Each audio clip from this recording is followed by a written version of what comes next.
Welcome back to Rush of Madness. This is session 6, entitled Return to Cardend. Last session, the group diligently fought a black dragon in its lair, defeating it. They were allowed passage to the location where they fought the dragon by a clan of Dwergar, um, who are set on keeping the Blaze Hatchet Forge, as they have turned the fires back on and have begun utilizing the stuff therein for what it was made for, what it was intended to do. But we're just going to start right in the aftermath of the dragon fight.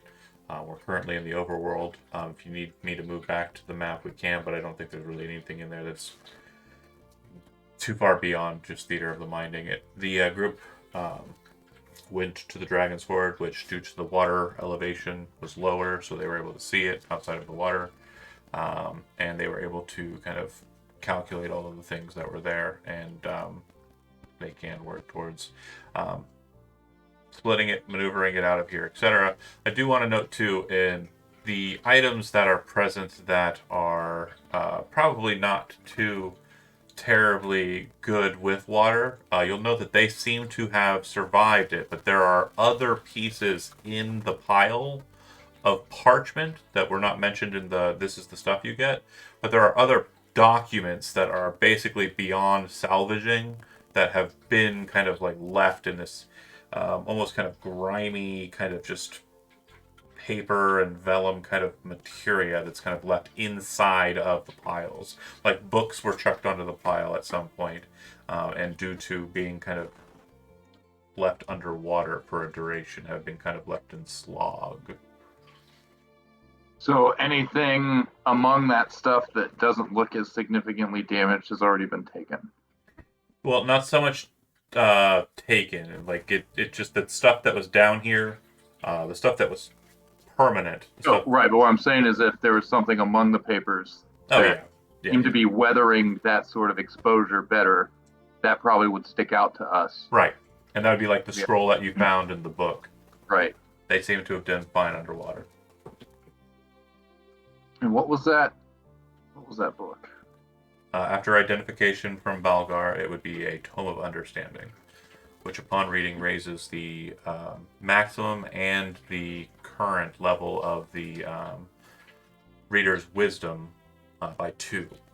It takes 7 days to read. I got you. Yeah, wisdom isn't important to me, so I think that should go probably to Castia. Castia likes reading. I didn't know if that was. No, if it was intelligence. Well, we are currently working up the parsing out of the items. So just for the sake of the video, I'm going to quickly just read through the information here, and then the party can go ahead and decide who gets what.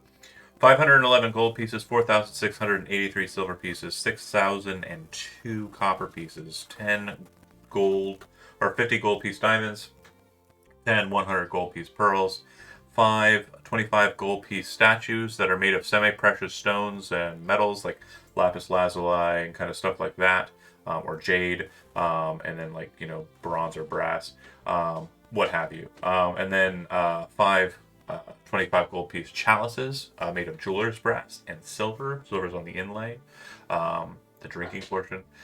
5 250 gold pieces of jewelry that are all made of white gold and very much are kind of in the Art Deco kind of dwarvish styling. 1 scroll of heat metal, 5 potions of healing, 3 potions of greater healing, 2 potions of growth, and 1 potion of invulnerability. 1 tome of understanding, which, by the way, was a result of the roll of 100, by the way, on the random stuff. Thank you, Elizabeth. Castia appreciates it, probably. I understand. 3 + 1 superior battle axes that all have the mark of Durgaden, meaning they were made by Durgaden himself. 2 superior shields, also bearing the same mark, wasn't notated in the thing. An item called Durgaden's Hammer. Upon further investigation, we'll read out the chart on what that does. And then 5 goggles of shade, which were the items that were mentioned by the Dwergar that they brought with them. Goggles of shade say when you're wearing them, you ignore the sunlight sensitivity feature if you have it. That's all they do. No attunement required. And then Durgaden's Hammer is a unique wondrous item. In my campaign setting, there are 2 rarity levels that are not in the Dungeon Master's Guide. Unique being an item that can't be replicated. It's kind of something that the DM has kind of given out as a story piece. And then set items, which are also like unique items, can't be replicated, but have a benefit if you have all of them. Similar to a Diablo, if you will. That said, Durgaden's Hammer. Wondrous item, unique, requires attunement. While you're attuned to the item, you can cast the spell Fabricate without components a number of times per day equal to your proficiency bonus. If armor or weapons are created using the feature, the quality of the item is superior instead of standard. That's our damaging weapons chart there. And then additionally, after finishing a long rest, you can touch a non-magical object with the hammer and imbue it with a +1 bonus. If you have the infuse item feature from the artificer class, instead of doing that, you can increase the number of items you can infuse by 2. Nice. So, as you will on discussing who gets what goes where. Is Castia the only one that actually cares about wisdom based on who we have here? Probably. Oh yeah. Yes. I sure love reading. A light reading as a treat. A little light reading that takes 6 days. Yeah, something like that. I think that's the only thing in the list that I am concerned with. I imagine the potions probably should be distributed amongst various people so that when those of us with healing spells get murdered by Dragon's Breath or something else, we have some kind of recourse. I'm sure Orlandis is probably keen on that shield. Probably. Sound right? Jonah? One of the shields, rather. It's Let +1 me shield. see.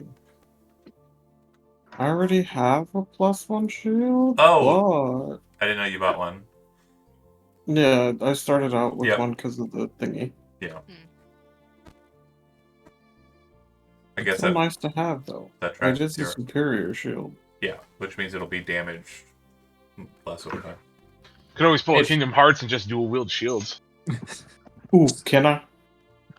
I did want to make a class that did something like that, but I never got around to it, so no. If there's not 2 other people that use shields, Castia can use a shield, so I will take one.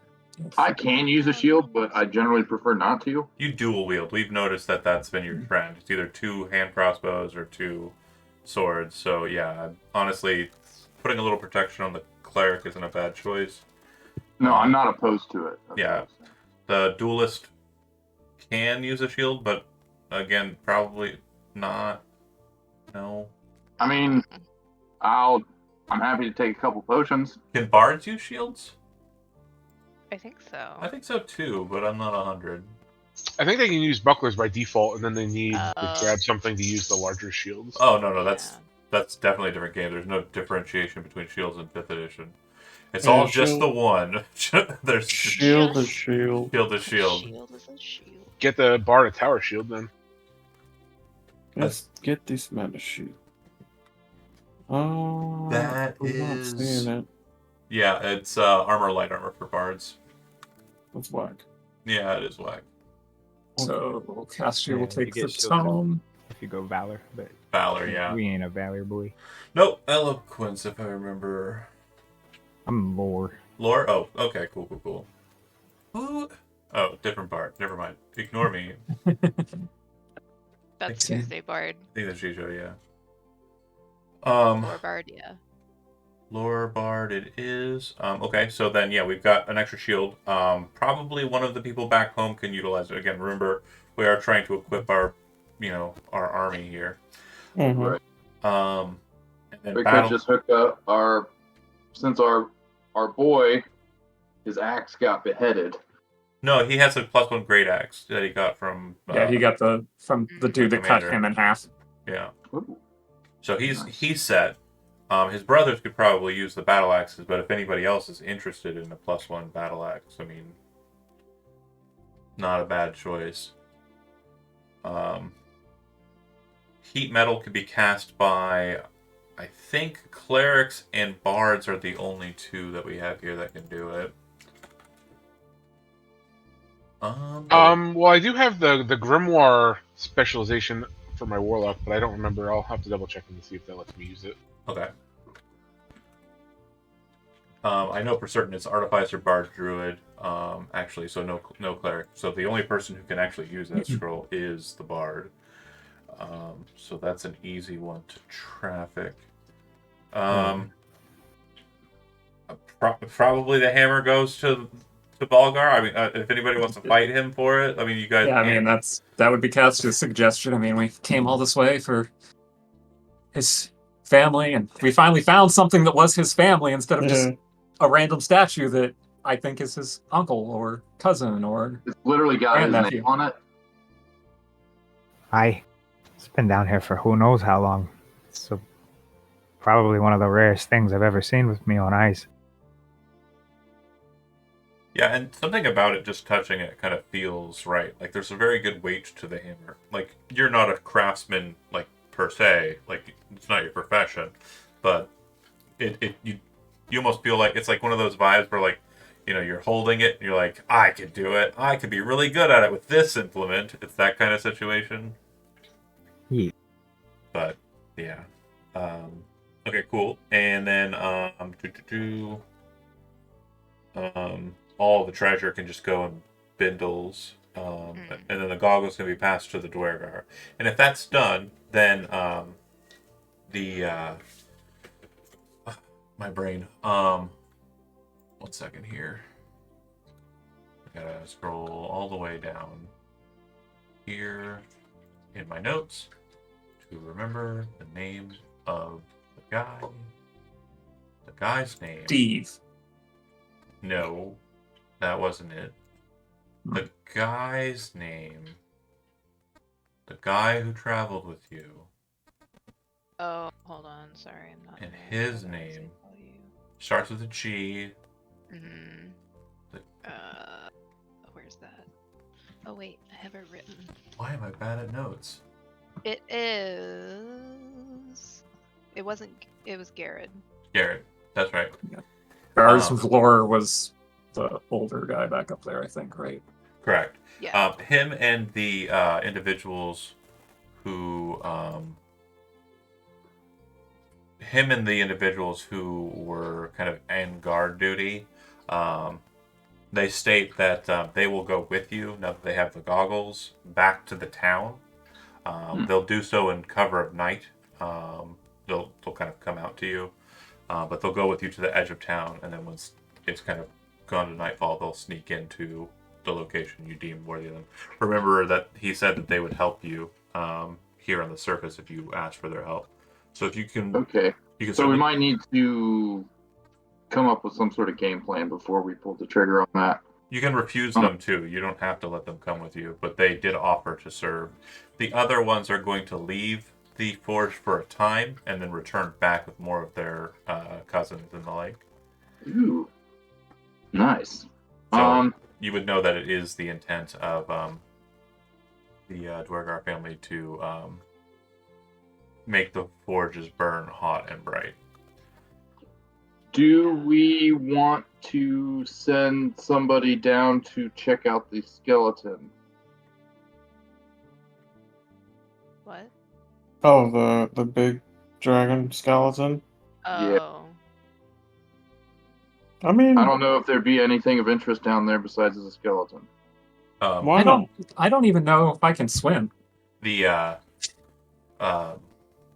why is my brain? Sarth will say that he saw that there was something in that it looked like there was a whirlpool at the bottom, and it was pulling the body of the dragon he jumped off of, like down towards it. So Could we? Probably don't want to go in there then. Unless you want to get sucked up into a whirlpool. And if that's where the dragon was trying to go, aren't there other eggs around here? I would much rather not fight another dragon. I believe you said that the other eggs were basically Yeah. There was Like the one bad? that hatched, and there was the ones that looked a little rotted. Yeah. But I mean, if there's some eggs here, couldn't there be more eggs elsewhere? I suppose we could just wait and see. If there are, they'll make themselves known sooner or later. That's true. I'm tired. I want to go home. That's Could quite use all right. with a nice warm bed. I could certainly use a bit of a rest myself. I mean, I killed a dragon. That's a lot of work. You did good. Sorry. I mean, Sarth and I killed a dragon because he hit the. Yeah. Sure. Yes. Good job. Thank you. Sarth is cheesing. He's just over there cheesing. He's not saying anything. He's just all teeth, just a big old grin. That's all he is. Honestly, as long as your mother doesn't kill us for bringing you here. Just Yeah, tell her I killed that's the dragon. yeah. She's probably not gonna be very happy if she finds out that Sarth and I. Yeah, let's go home. All right. So the weapons that we left up top, those were short swords? So the weapons that are inside of the space above, if you are moving up there to check, you will notice that there has been some traffic in that space very quickly, able to identify that space has been kind of... But yeah, we stashed them. We didn't just leave them sitting Sure. around. But I'm just saying, like, you're able to get the... and it was long swords, the dwarvish ones. Okay, that makes sense. Explains why I didn't just take one with me. Yeah. And all the Denizatvan armor is still there, or was it taken? It appears that in this short order, anything that was left out has been taken, and it looks like a lot of the material inside of the space has either been moved to kind of like a staging position, or it looks like it's been just kind of destroyed. It's like fire damage has been applied to some of the effects. So at some point during the course of your long rest and your kind of period therein, it looks like some scouts have returned and have done their job and left. Alright. Well, that sucks. I was going to get some crossbow bolts off the dead bodies. Nope, they're not even there. Oh, wait, no. They didn't have crossbows. They had short bows. Yeah. But Okay. Either way, they're not even there. So if you exit out of the mountain door, what you'll notice is that down at the base of the mountain, because you did go up there, you might as well exit out the mountain door. You notice at the base of the mountain there is a camp, and it appears to be a Denisotvan camp.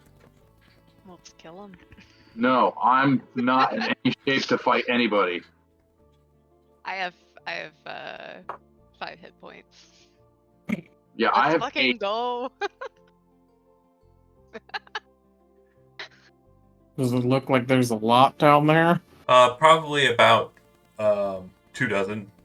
Oh shit. Okay. I mean, I am hungry. Yeah, Maybe- and for those Maybe who we should have got the dragon to help us. That's a lot. for those who are more familiar, You have so much to learn. for those who are more familiar with Denisotvan tactics, you'll notice that there looks like there's about 3 Blusa, which means that there are Blusa riders or cliff jumpers. These are a creature that's very similar or almost identical to a flea, except that it is horse-sized. It is then ridden by Denisotvan riders who wield very long pikes with cross beams kind of in their center. When they jump up in the air with the Blusa, they place their foot on the cross beam and push down as the Blusa lands on its target, impaling them with the spear. Oh yeah, I think I remember you actually saying that some of the individuals that Glint and I had seen had some of those Crossbeam in spears, town. correct? Yeah. Yeah, so they kind of... We step outside, and Actually, we look down the Sorry, way. for comical sake, Astrogoth, even from this distance, it's almost like you can recognize it's those guards that did the Monty Paul will kind of like chase around the with Glint. It's like that. My God, I think it's those same chaps. It would be like the similar or exact identical markings to the ones that were in town. Gotcha. But yeah, Glint like they walk outside and Glint looks down the hill and kind of takes a moment to assess the camp and then just like turns right back around and like walks back into the dwarven keep. Makes sense. We couldn't possibly like drop down some boulders, natural boulders. No, From the don't side kick of the the hornet's mountain. nest, dude. So Orlandis, as you kind of scan the area, the thought crosses your mind. You will note that there does not appear to be much in the way of kind of loose stone. It's almost as if the people who made the mountain road to the mountain door did it intentionally so that it was as safe as possible. Almost as if it was crafted by dwarves. Damn. Okay. We'll go the safe route. All right. So there were two exits that you found that lead outwards. There was the one that was inside of the kind of area where the troglodytes were located, and then there was one inside of the dragon's lair that led out and up, which probably would have been harder. Which of those two do you want to utilize?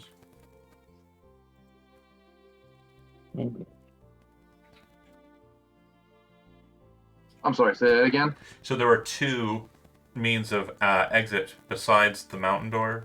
There was a kind of windy little cave that led out inside of the troglodyte area. The mushroom. The farm. mushroom farm, yeah. And then there was an exit from the dragon's cave, but it was kind of more of an ascent, like the dragon would rise up out of it. I got you. It may be good to go the way through the Dragon's Cave just so we know where the entrance is in the future, since we don't know where it exits out to. Since we identified everything else, could we identify that half plate? Do we have a half plate?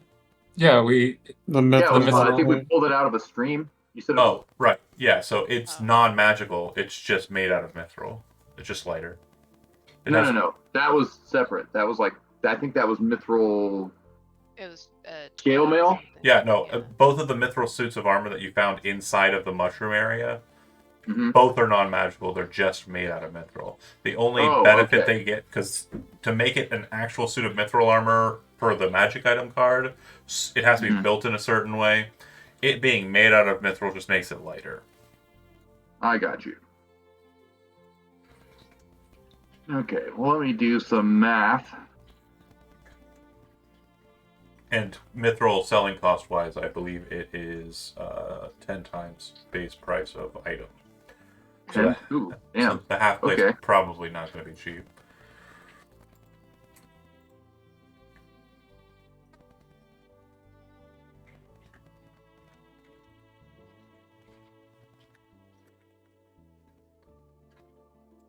It's a long walk, but our vampire friend made a good point about finding out where the exit from the dragon cave is.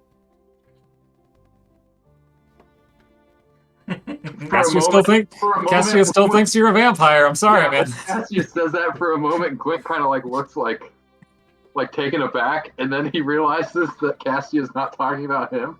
He kind of tries to like play it off. Okay. Okay, so Dragon Hole. If you make your way back down and then you ascend upwards, when you exit out, you exit in a rocky formation that's almost dragon skull shaped, quite large. That's near a large body of water. The body of water does not appear to be really deep. It appears to be more of a marsh or a swamp than anything. And it appears to be fed primarily from some sort of kind of spring that's kind of bubbling up underneath it.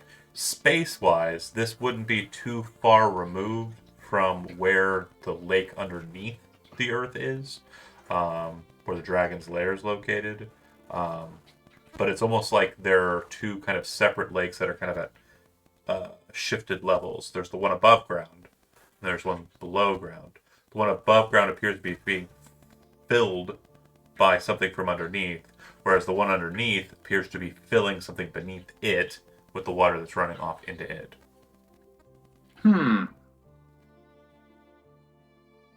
So you got, so where you said like the Ground level marsh. If I remember correctly, yeah, like the sort of stream or whatever was flowing down Yeah, into that pool where the dragon was. right. So you've got the spring kind of filling there, and then it runs down into this other one, and then this one seems to be. Well, no. Do we know? So you don't know where. geographically- Hold on, real quick. You don't know where the source of this one's coming from, but you do know spatially they're not too far removed from each other. They're probably like Right. offset like this, and then there's the Yeah, one but that's we know below. that the bigger one at the bottom is draining into something. Correct, and the one at the top appears to be being filled up by from something underground. You can Okay, actually and see so- like the bubbling and kind of popping of the muck.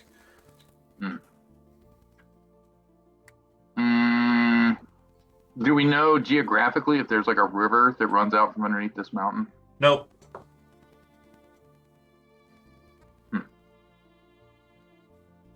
Well, I'm certainly not willing to make that journey on my own. So I guess that's a mystery for another day. What are you trying to do? I'm sorry, I stepped away for a second. So we were just discussing, you exited out of the dragon hole, and when you did so, there's a marsh right near the hole. The hole's kind of inside of a stone structure that's kind of dragon skull shaped, right? The marsh that's kind of outside is being filled. The water's coming from a spring-like source in the ground. You can see like the burbling of the water, the bubbles kind of forming on the top there, right? If you were to look at it like sidelong, the marsh is here and the dragon lake is here. The marsh is being filled from below. The dragon lake is filling something beneath it.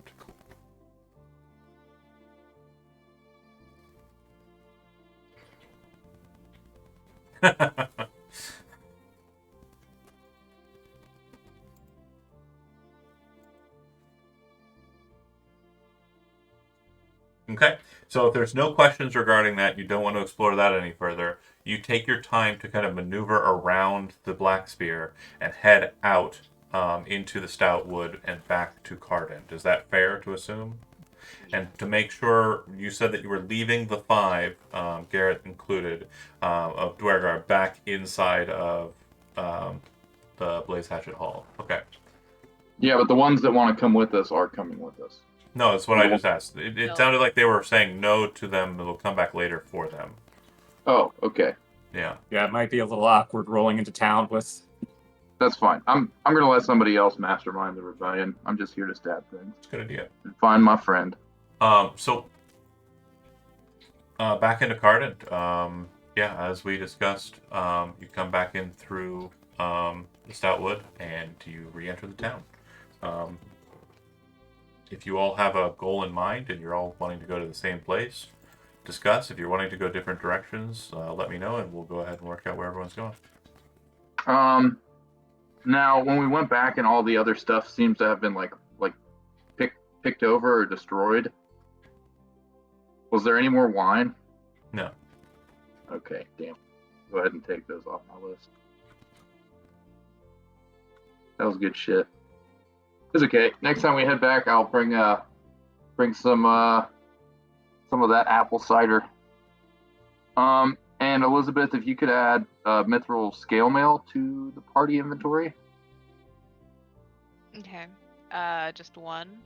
Yeah, because we found mithril scale mail and mithril half plate, but I'm holding on to the half plate. Okay. Astia is hungry, so she's gonna go to the inn, tavern, Okay. etc., where we all gathered before. Yep. Same, probably. All right. Hmm. What happened? Oh, it's Is 9. there? Okay, so we have the guy that we can buy, like pretty much. You said anything, any basic equipment from the player's handbook from. Yeah, general store. Okay, this guy doesn't sell magic items, does he? As we discussed, there's a chance that he has magic items in, but Aegon doesn't like stalk them intentionally. You can roll D100. If it's 10 or lower, then he has a magic item that you were seeking of a common or uncommon rarity. Okay. And if you try once with a gun, it's the try for the entire team, and then he doesn't have it for an entire month. Okay. Well, I'm not going to be presumptuous enough to just dive in there. You can. If there's anything that anybody is looking for. Mainly the percentage chance of there being an item you're looking for and the possibility of not being able to get it is to show that this is a very scarce town. Yeah. It's not I just wanted to, I figured it would. I get you. Yeah. It's best to have that conversation and make sure everybody's on the same page instead of just operating under assumptions. Because if they could just go buy +1 magic items, they would have probably just done that instead of sending you a Stoutwood. I mean, I wouldn't mind. So you're I already going have a silvered weapon. to be sure, you're going to the general store. You're just picking up some odds and ends. Is that right? Yeah. Okay, great. And then Orlandis. Orlandis would try to find Bethilde or Albrecht. Albrecht is probably at the Rusty Blade, so he'll go find Bethilde at a farm. Cool. And then Sarth will leave Castia if Castia is going back to the tavern and head towards his farm. So he will go with Orlandis. And then we got Balgar.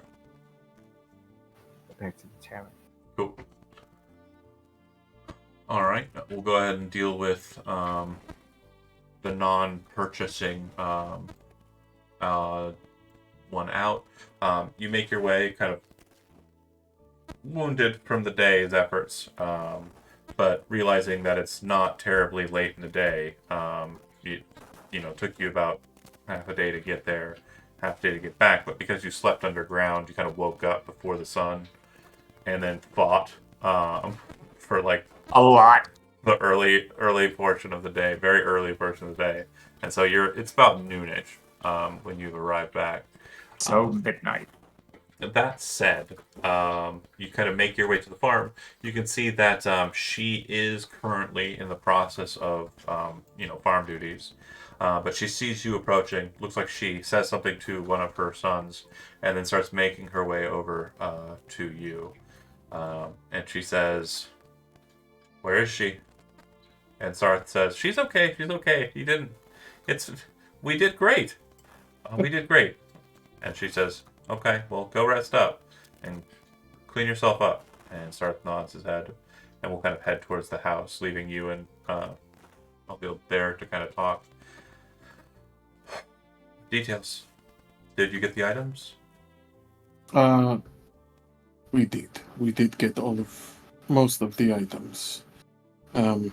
There are also some Duragar in the forge, but we are on pleasant terms, if not neutral.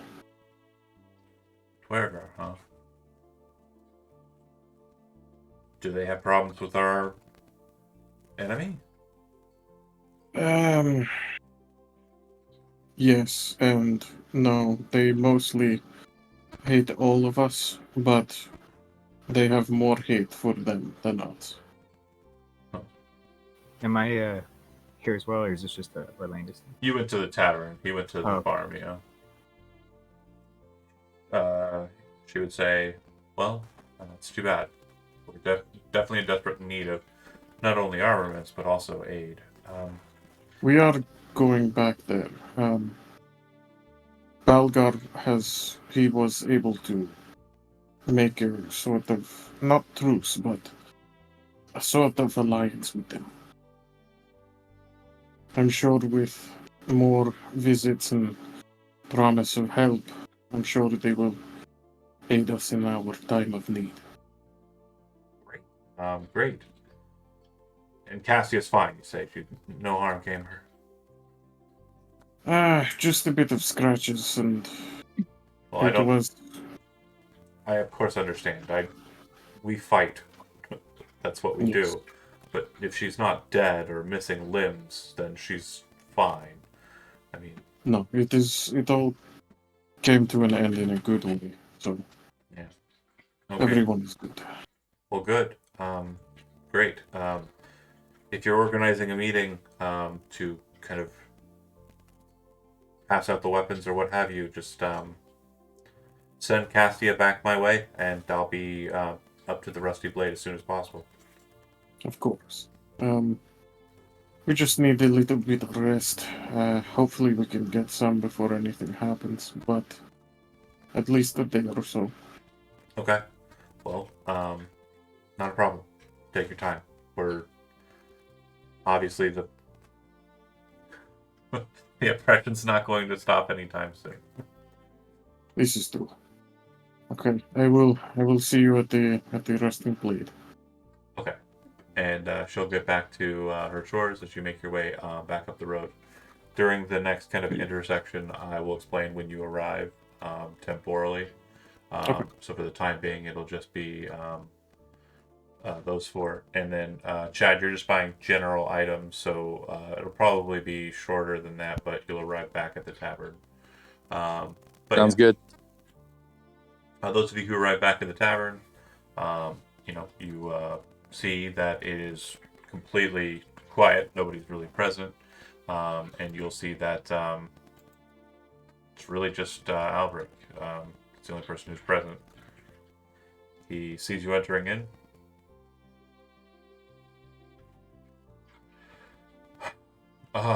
Welcome back. Good to be back. Hi, good to be back. I'll have two, if you don't mind. Yeah, not a problem. He starts pouring the drinks. As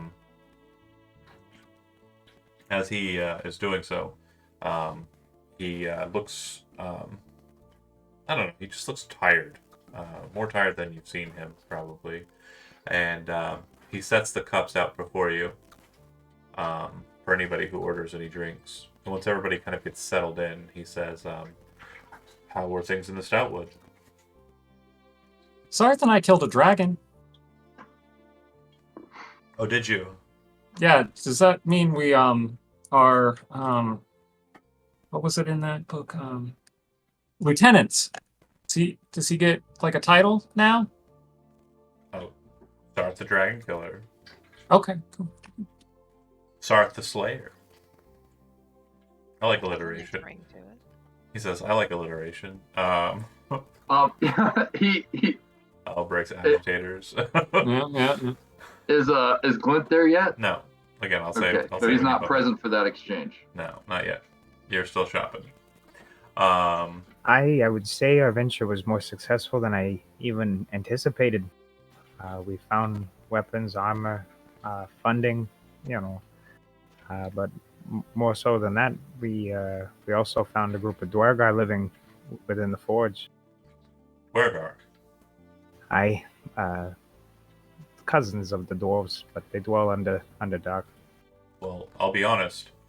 When this morning kind of started up, I was a bit concerned. I had gotten reports from folks I know closer to Enbarrow saying that there were Denisotans moving from there towards the Stoutwood. Early in the morning, they said. Like, just after midnight. I think we could confirm that. Not only were Denisotans camped within the redoubt when we first arrived, but on our way out, we passed a large group of them heading that way. Did you kill any of them? No, we were recovering from the battle with the dragon. Didn't have it in us to take on the whole force. No, just any Denisotans at all is what you. Oh, I would look at Bose and smile and laugh. That we did. Good, fucking good. But no eyes on you. You're sure you weren't like caught out? Don't think so. Great. We left through a dragon hole. You killed a dragon. I guess that's more than fair to. The door opens and you see Albrecht's hand go underneath the table and reach for the weapon again. But you see that it's Glint coming in with like probably parchment bag filled with all of the general items he'd purchased. And you then see Albrecht's hand kind of come back up from underneath the bar, and he says, "Yeah, well, when me and Orlandis and crew, Lose was there for it. She saw the aftermath, and we butchered their scout group. Things started to be a bit different around here after for a couple of days. So they'll probably be out in force a bit more if they think something's untoward. And hopefully they keep their eyes on the Stoutwood, but I'm sure they'll start harassing townfolk, just like last time." Sounds like we better start harassing them then. Yeah, Aye. I would like some direction. And you'll have another ally out there in the Stoutwood as well. The Dwergar that are living within the forge said that they'd be willing to help with the Dennis Hoffman problem. So much the better. Obviously, I don't feel like they're going to be too willing to come out and hold too much power out here in the town.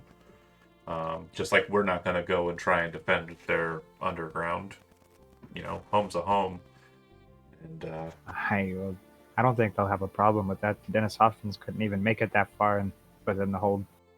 Oh. And even if they did, I think they'd find a formidable challenge within their clan. They've managed to get Durgaden's forges running again, and they're crafting items, making all sorts of weaponry, armors.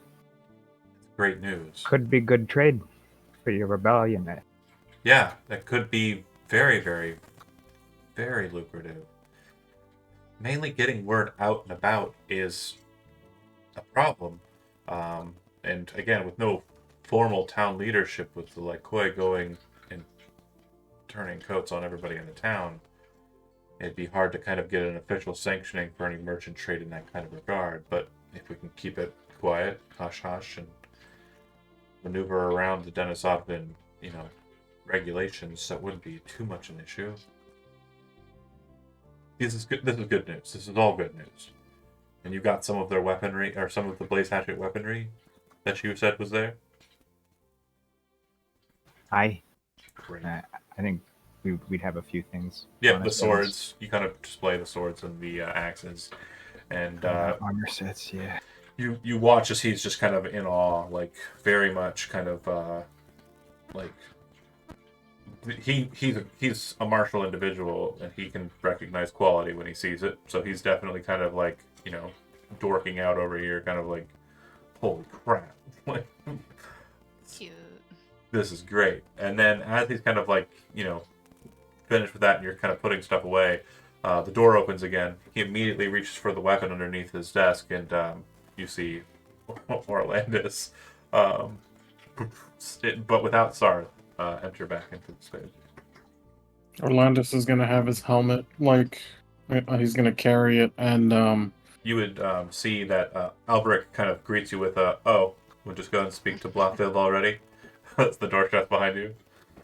I did. I let her know everyone was fine. And gave her back her Dragon Slayer, huh? Gave her back the Dragon Slayer. That's good The news. boy is Glint something rolls else. his eyes. That's good news. Could I have a stout, please? Absolutely. Immediately. I'll take one as well. Immediately gets it out as well. Did you tell her about the dragon almost melting me, or did you leave that out? I told No her one's you. telling. Yeah, no one's You- telling her that. You I see, told her we were all hurt. Albrecht's face like loses a couple shades of color, and he kind of like, and then kind of looks at Orlandis and says, "Yeah, probably best not." We all came out alive. I think that is the most important part. But we also would like to stay alive. Yeah, This is true. for certain. Okay, well, we definitely need to move these weapons. Let's go ahead and get them into the basement. Safe place to keep them. When the agitators come, we'll see who kind of fancies what, and who's able to use what. Really good stuff. I'm genuinely impressed. And you said, I mean, do you feel like this is enough that we can move on? And and Barrow, or no? Not yet. This is definitely a very good accomplishment, and it will help us. But this is mostly for defense against them if they decide to encroach on our territory. Pretty sure they're going to probably start poking around soon. If Yes, my reports on them heading up to the Stoutwood and up us are accurate. we have the men and the women, but we need skilled, combatants in Yeah. order to get into end battle. Well, you said you had some financial acquisition there. Yes. You could try and go and hire some sellsword types from Marshtown, but I don't. I mean, I wouldn't put any loyalty on them. Steve's gonna look very confused and be like, how would they fight if they sold their swords? I don't think they're selling their swords, Cassia. They're more selling the service of using it. Oh, okay. Yeah, Thank you. Uh, I just haven't heard that. Oh, of course, Turn. no problem. It's a turn of phrase. if you choose to go that route, I would be very careful about what you say and who you say it to. Sure. I definitely don't want to go to Marshtown, since the last time looking over at Atlantis, we went there. We had some issues with another rebel group who fancied themselves keen on taking what we had already, and took a couple of Ballfield's sons in the process. So, not terribly keen on that. I'm just saying that is something that could potentially happen. I can't think of where else we would be able to muster any other soldiers to help us in this. It is quite the issue. Yeah, I know. No.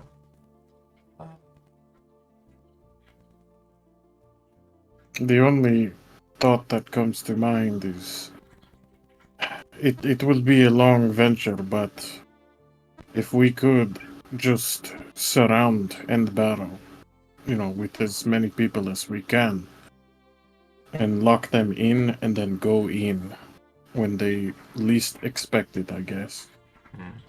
We may be able to do something, but I don't know if it would work. Starve him out.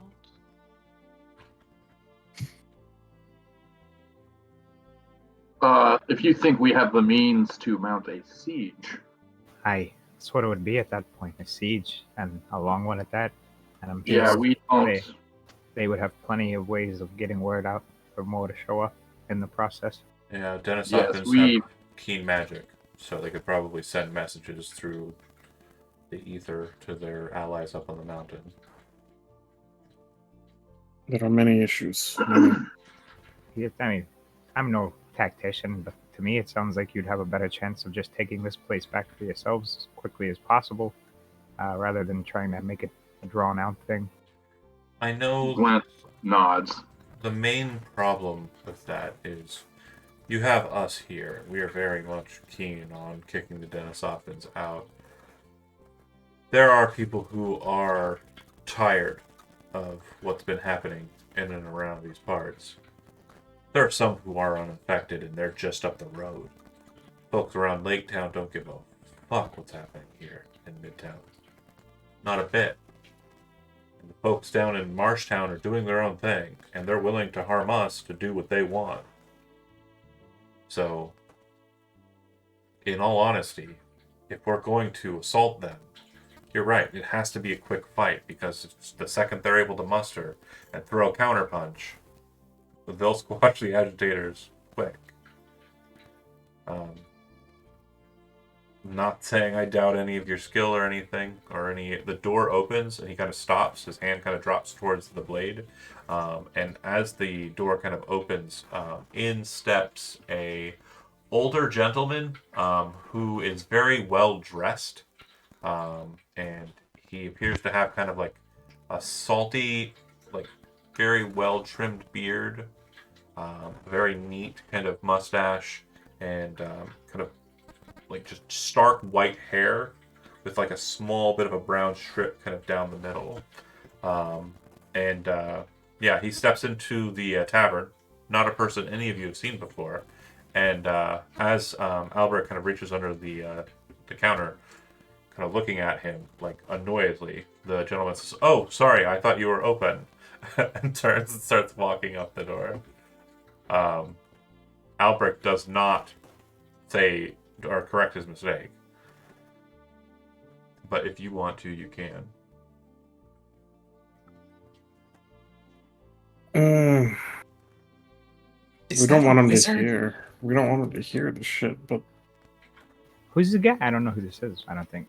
Yeah, nobody knows who this guy is. Nobody does. Nobody's Yeah. seen him before. Fuck that guy.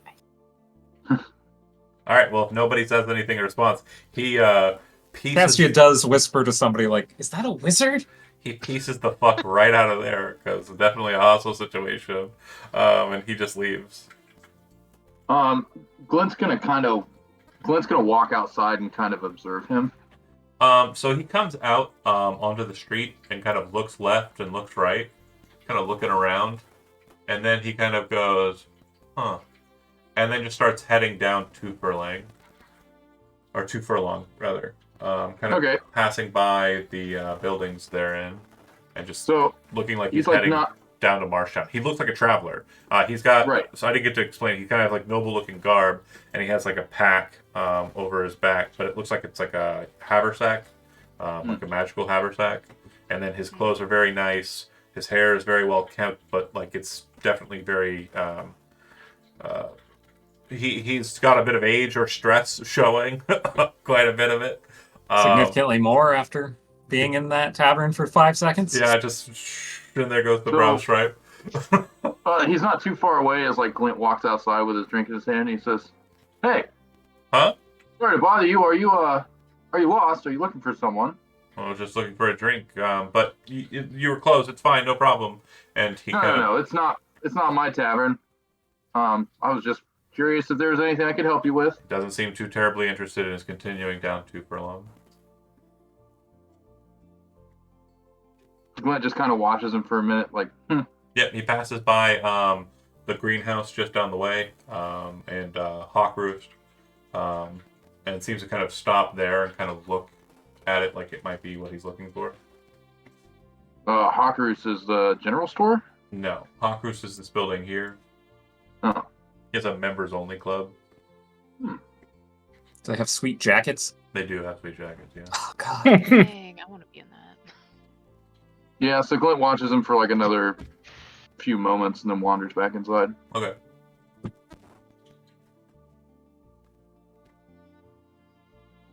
What was that about? No. Just an old man on the road. Looked like he stopped down the road at the Hawk Roost.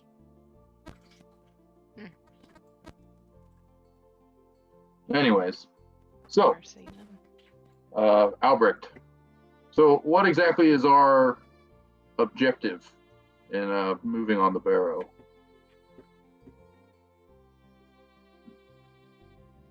Our objective is to take out the Lycoi.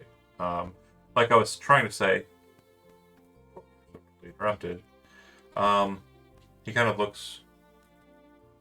Let's take this down to the basement, and he'll walk over to, kind of taking his sword, putting it up on his shoulder, walks over to the door and kind of locks it. And if you walk around the back outside, if everybody follows him, you go into the cellar door and enter into the basement proper.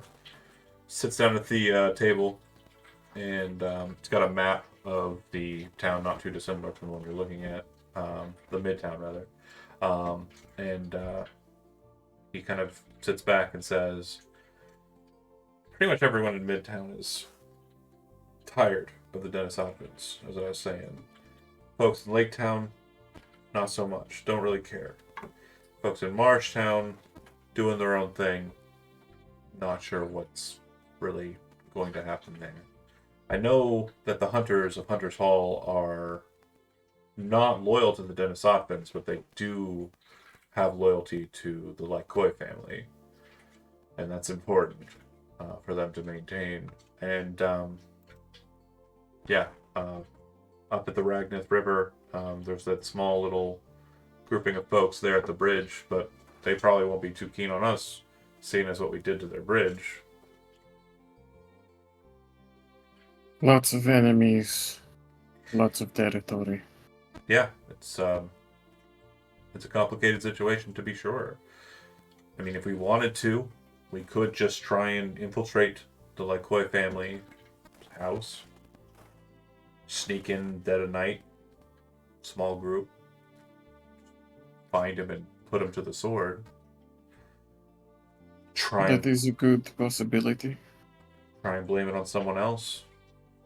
Maybe random travelers like that guy, or folks in Marshtown, whatever. Give us a little bit of breathing room. I mean, that is one possibility. It could be aided by a distraction. Again, Algar, do you think the Duergar would help us in the middle of night? I think for an infiltration mission, they could certainly come in handy. I agree. okay.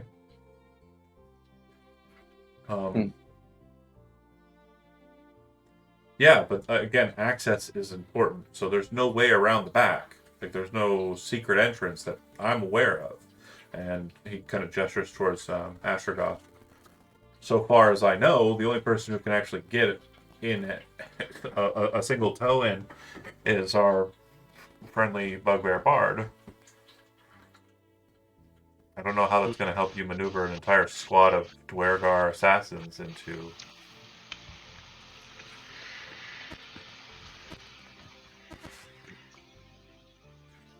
I'm sure there's got to be another way to get in. Out of character, we could just Trojan horse it and say we got the supplies. Or everybody gets inside of the bugbear. I like it. Oh boy. Just slap Is the there- bugbear on the shoulder and be like, "Look at how many adventurers you can fit in here." Oh jeez. Is there any sort of a sewer system in that region of the town, or no? Not that you're aware of it. Stinky.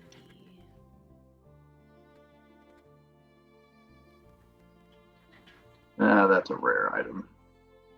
Do we know of any type of shipments coming in to End Battle?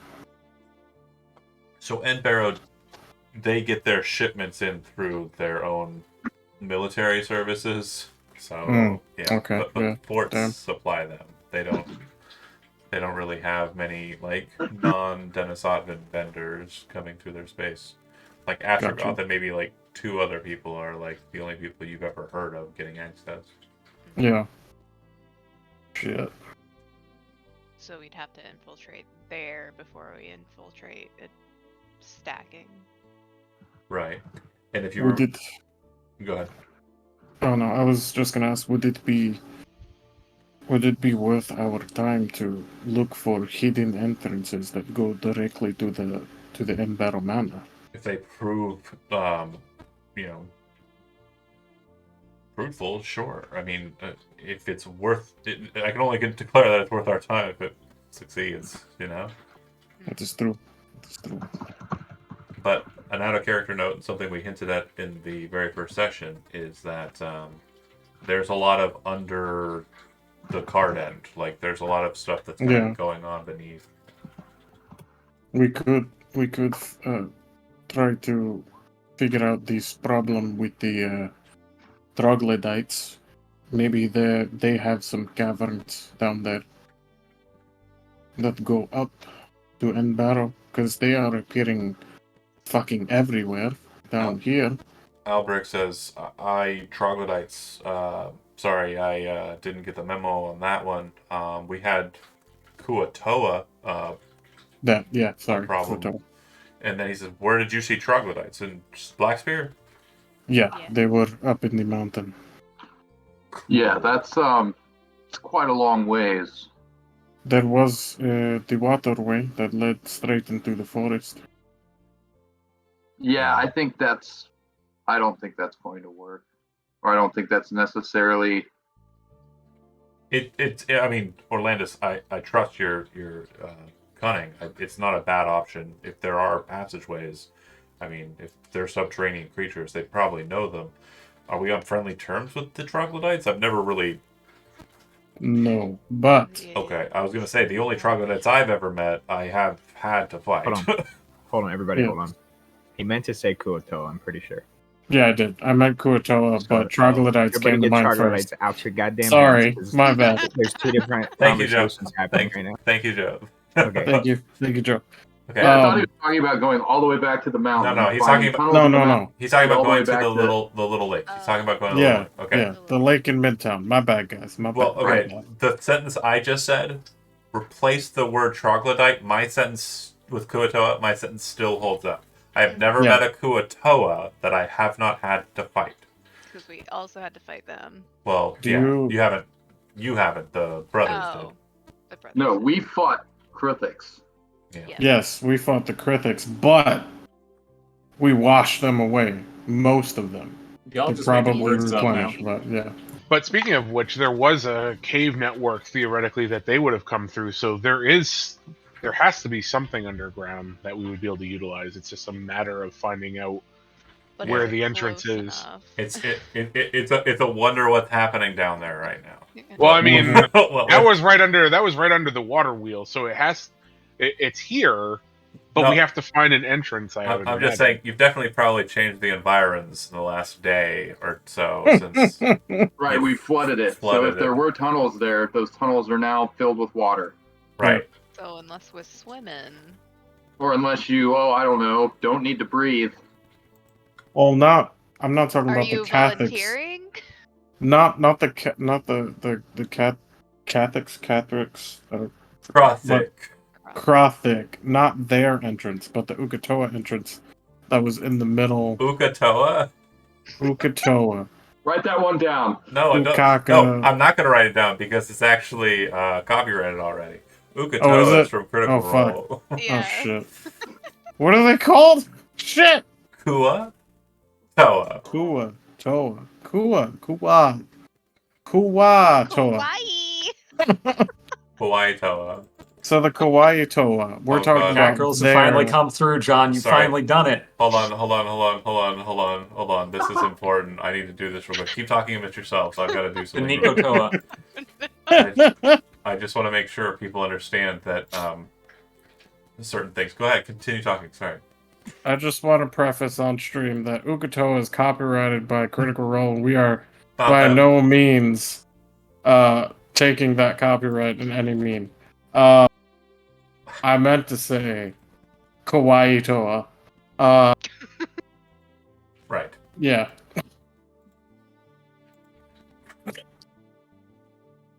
Just remembered the Kuatoa in Shadows over Stormloft from aeons ago, and I remembered I still have the pictures of them. So just to make sure you understand, Kuatoa in D&D do not look like the Kuatoa in my setting.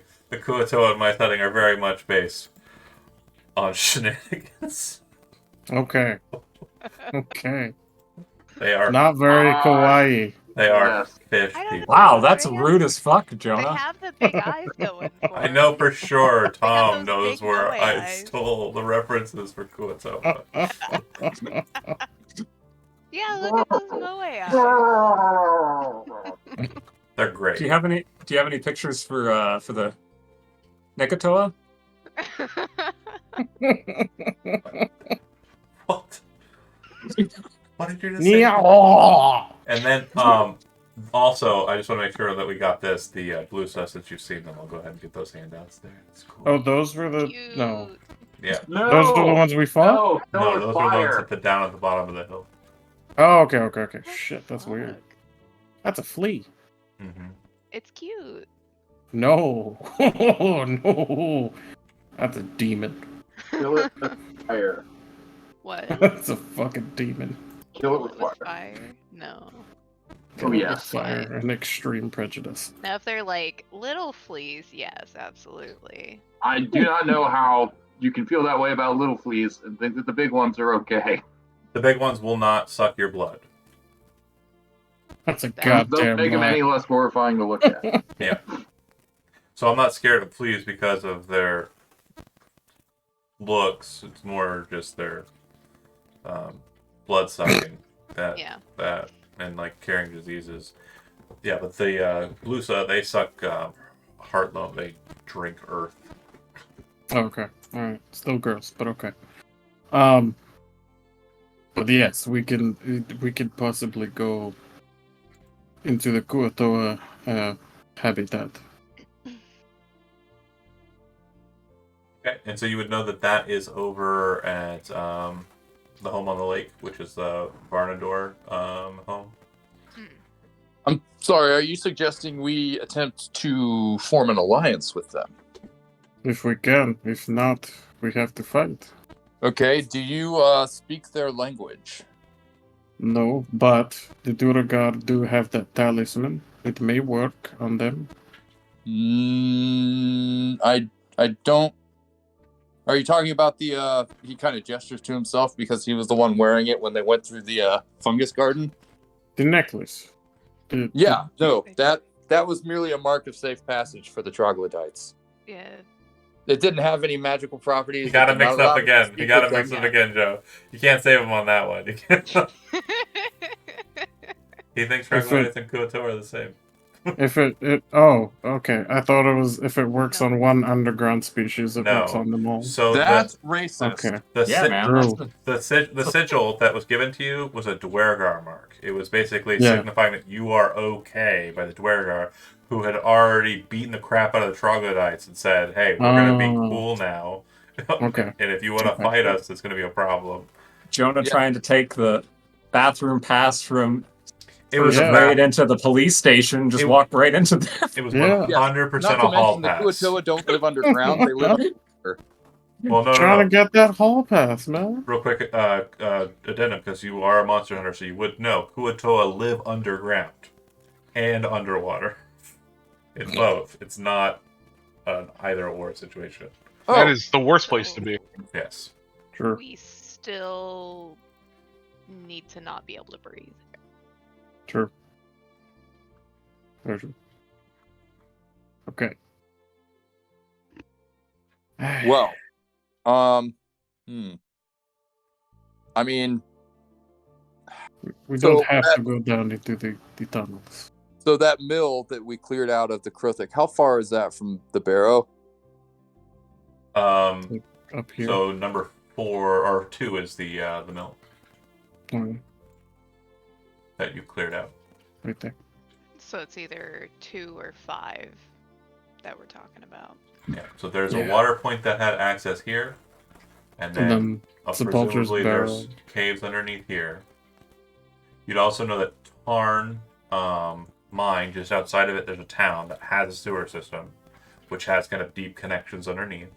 Hmm. And you would also know that that's it. I mean, that's really all you've got. And then if there are any kind of other places inside of the town that you kind of want to, think about or look at, currently there's nobody with any kind of pressing problems like there was with the other day. Mm-hmm. But just so we have it, if you want to start taking notes, this would be a good time to do it. So we kind of flesh out Midtown and we discuss it since the map is kind of out there with notes. You're able to kind of take a gander at it and kind of determine what's what. So marker number 1 is the North Road. Watermill Lane turns into a full-on road that leads up to the north. And as I mentioned, there's a small settlement just near a small bridge. And then just across from that small bridge on a small islet is a larger bridge that the agitators destroyed. Okay? So North Road for number 1. the watermill, obviously, number 2. Number 3 on the opposite side was the apple press, which you've already been to and helped out at, helping Brunlock. Number 4 is the Rowland farm, which Rowland is the old guy you met at the bar, who has like chickens that he keeps. But if you have kind of like a short conversation with Albrecht, he will let you know that Humbert Rowland, the old guy, his wife and children left him long ago to move to Penford, a large city off to the east. And he just stayed. Yeah. He also has the Kruthix body as a conversational piece He on also his has a wall. Kruthix body as a conversational piece on his wall. The home on the lake is the home of Kevar Varnador and his children, and his wife. Then 6 is a smaller farm, but no less unimportant. This is Ronilda's farm. It's where her and her family stay. They mainly deal in Grain. Yeah, grains, Yes. which they pass Oh. up to the watermill to have Milled. but now that's But- no longer an option. We have to investigate Renilda as well, because she had Dennis Atvins in her house at an Right. undisclosed time in the middle of the night. She So, didn't want to talk. oh yeah, that's right. You went. Fuck. It's okay. So let me We continue can still just, go. just so we Sorry, all have it, sorry. because you have the map out in front of you, so we might as well get it out of the way. Victicus Manor is number 7. House of Victicus is literally just one old guy who is a bit of curmudgeonly, like sage. He's what is regarded as the town's know-it-all. So if people are seeking kind of any kind of understanding of things, they go to him, as that's not terribly important anymore. It's not something he's fed by someone, and kept alive by someone, and he's seen sometimes on his grounds doing his own thing. He used to be a servant of the Tarn noble house, which Tarn Keep off map is where they resided, and the Tarn family was a noble house that gained its nobility through merchant prowess. They were the keepers of the mine. They were the ones who moved everything from the north on the Bridge Island down south towards Marshtown. They very much were invested in making the town bigger, and it's why it's kind of flourished to the point it has. What was his name again? I'm sorry. Victicus is the name that you would know him as Sir Victicus or Ser Victicus. Okay. And then 8 is the general store. Aegon runs it. And then you have 9, which is the Rusty Blade and Tavern. Number 10 is a simple sheep farm. It is held by a gentleman named Brahm with 2 M's. And he is kind of able-bodied, but also very much invested in kind of lazy days in his job. And the field out back and a bit of the land up north, before the Forester's Ham, is where he kind of tends his sheep. They kind of just move up and down Midtown space here. Then there is 11, which is the Wainwright's shop, where the wagons and such are made. Then you have number 12, which we said was the greenhouse. It's where a lot of agricultural, kind of herbal and medicinal things are kind of crafted by a pair of elves who kind of live over there. Their names are Massey and Moultrie. Moltran? Spelling is Moultre. Moultrie. Okay, thank you. And as far as Lothe knows, they are elves. They are married, and they both kind of do the same thing, but kind of on different sides of it. So one is very much invested in the growth of the stuff, and then the other is very much invested in the preparation of it after its growth to its point of ripe or whatever is necessary to make it usable for whatever process they're being used for. Then 13 is the Church of Atavius. Very strong amount of Atavius worship in the town. The 13A is the priest's home. Priest's name is Vineth. Oh. What'd you say it was? I have Hyale.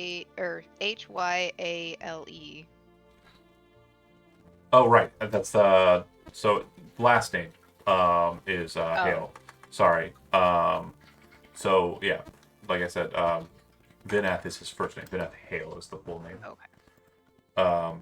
And then 14 is unmarked. I actually never filled out what 14 is going to be. 15 is the Blackhorn Blacksmith. I presume it's probably.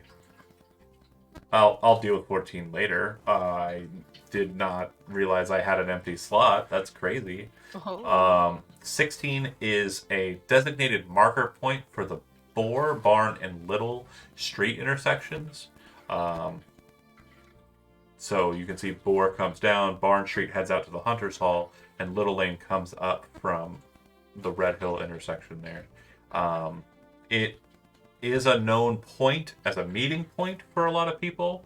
It's probably the case that Albrecht has gone to the space to meet with other people, like the, as aforementioned, kind of spies who saw what they saw in Edinburgh in the middle of the night.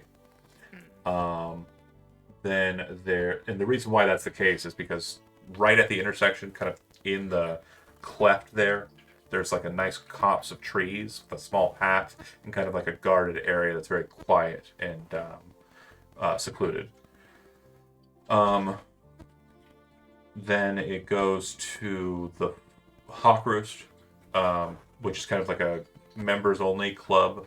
The only known members that you know of being members of that space would be Victicus and Varnador.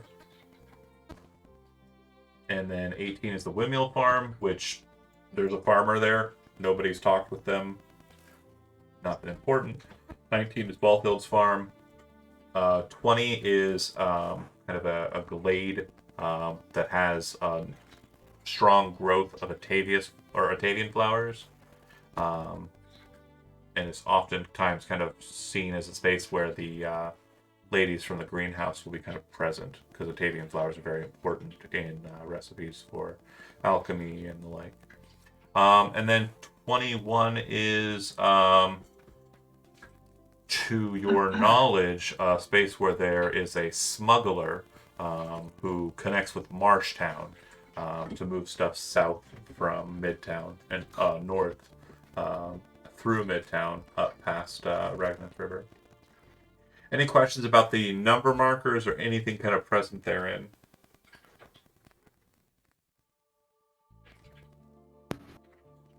Okay. So kind of given the idea more so of what Midtown's kind of present with and understanding the nature of it. Yeah, you do have some issues with Renilda that haven't been kind of brought to light. You definitely have Bronlock's,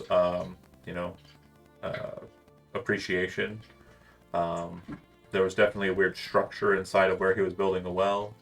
No access to it or anything, but there's definitely a weird structure over that way. Mm-hmm.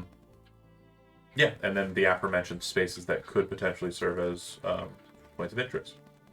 What would you like to do? Honestly, I think our main points of interest are Renilda, Victicus, and maybe that either Hawkshurst or the 21, where the smuggler from Marshtown is. Okay. Yeah, it's mostly just like a smuggler's shack, and it's kind of like a space that people are familiar with.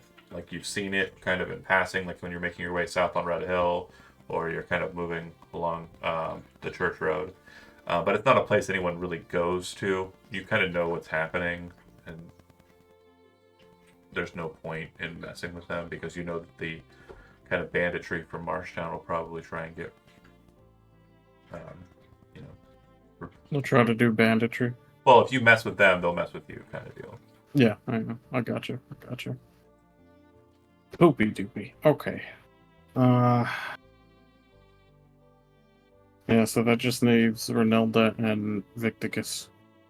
Yeah. I feel like Victicus would have some type of like information. Yeah. And if you want to try and talk to her again, she would want to talk to me. Do you think she would talk to Castia if she were present? Everyone talks to Castia. Castia, how do you feel about talking to Renilda? Is it supposed to be hard? I don't think so. It depends. But people trust you. They talk to you a lot, no? I guess. I mean, I like to think that I'm nice, and maybe she'll be impressed that I killed a dragon. She just And may. that's impressive, right? I That think. is I've heard- very impressive. Wasn't there didn't you have a song about that? About somebody killing a dragon? Elgar. Yeah. Yeah. I All kinds of them. There are a few. I do have a favorite though. Is it I'm not is it gonna the one you actually just sing. wrote? I'm not gonna About actually this? sing. I'll You know, roll a die. You had me on the edge of my seat, actually. I'm sorry. Theater of the mind. He's singing right now. It's about the holy warrior bros kicking the shit out of a black dragon. I could come up with something on the fly about the tale of Yeah, I'm going sure. back into the redoubt. I'm sure it's not your usual forum for singing, like, you know, a old timey kind of string guitar outside of, you know, the bathroom while I'm taking a shit. But like, it's fine, you know. Was that a Yeah, Vox Machina reference? we did have some good jam sessions back in the Some day. great Yeah. jam sessions. John Dupre is pooping on the toilet. Hope he doesn't break it, just like John Shaft did. Yeah. Yeah. Yeah, Those are the Man. lyrics. they actually they play that on like the 80s and 90s hit Yeah. stations now in Oh Indiana, god, right? wasn't that long Oh ago? my goodness. It wasn't quite that long ago. Fair. Anyway. So I I think heard you meant 80s and 90s shits. someone said that there's a point of interest in going and speaking to Victicus. There's also a point of interest in throwing Castia at Ronilda to talk. Yes. Okay, so we're splitting the party, it sounds like. How? Yes. Now, keep in mind, it is about midday, so it's not like, you know... We don't have to do it now. Well, I'm saying, it's about midday, so there's plenty of day left to do. That's what I'm trying to stress here. But Gotcha. you are kind of beat up, so... Yes. You might want to take like a short rest to kind of get past. I'd rather take a long one if possible. No, it's not possible. Yeah. We just woke took up. one. You woke up and fought a dragon. You got beat the shit out of, and then you walked home. That's all that's happened today. Yeah, We Well, went- we're at the tavern. We might as well take a short rest. Yeah. Yeah, I'll get a real good buzz going Does- and then just pass out. Yeah. Does Okay. chilling at the tavern count as a short rest? Yeah, absolutely. Okay. Have you been to a tavern? He's 12. I've He's not been- allowed in. True. Oh, that's right. I can't. I'm not allowed in. They ID me as soon as I walk in. He's got to with my- sneak in there like it's the Barrows. with my young face. Oh, so he's skilled at it, meaning he can do it. Okay, Yeah, well, we love exactly. that. But Yeah. Can do Now, it. congratulations on advantage on that, Jonah. You're welcome. Castia will be trying to work through this book during okay, downtime and rests, for the record. I know it's got to be... yeah. Again, I will presume that you have started, and today is the first day. Oh yeah. So, okay. Once the short rest is completed, go ahead and spend your hit dice accordingly. Regain your features and spells. Ooh. But prior to the short rest, I'm going to go ahead and second wind. Yeah. I've used my calculator so much that it's just there whenever I need it. I have it as one of my clickable in the toolbar. I might actually do that because, like, I'm so stupid. Like, Yeah, it's I like need it. it's like Yeah, calculator. it's hard. Discord, Notepad, Nice. Zoom, video game shit. Yeah. Yeah, it's. I'm just gonna pin it. Smart. So My glorious tale about Sarth and Castia, the Dragon Slayers. true. Gives that. everybody an additional 5 hit points back, and then I pass out. Ooh, fuck yeah, dude. Oh yeah. Love it. Okay. So Cassia, you're going to go talk to Renilda, and then Orlandis, you're going to talk to Victicus after the short rest, of course. Yes. Is- I would prefer if someone were with Castia when she went. Not Lose, because Renilda doesn't like you from what I remember. She was just like not in the mood, and Lose was like, "All right, seems fine. Well, Nothing wrong here." We a could. global accompany Castia. Yes. Okay, cool. And then. Oh, God. I mean, Orlandis will be fine on his own. maybe. All right. Famous last words. Yeah. Uh, I'll go. One last thing before we all go our separate ways. This was something I meant to do but forgot to do. One of the things I bought while I was shopping was a spear. So upon returning, he would have given that to Orlandis. Fuck That- yeah! That hands it over. He says, "Oh, hey, I think you dropped this." You found my spear. Yeah, Uh, definitely. Yeah, let's go with that. On inspection, it's not my spear, is it? No, it's not. Don't look too But it is closely. Don't do now. that to yourself. It's a spear. It's a spear. It works. We don't get any hit dice back, right, on a short rest? I know that's a stupid question. Oh, no. Just So- spell slots. Yeah. Well, no, you don't get spell slots either, unless you have a feature that grants them. So Yeah. Only I- warlocks. the reason and why I sorcerers. said it that way is because Ashragon gets all of his spell slots back. Mm. All of his one spell slots. Because I believe I It can. depends on how long two. they leave me passed out during. We'll see. I'll turn I this can into a very convert. long rest.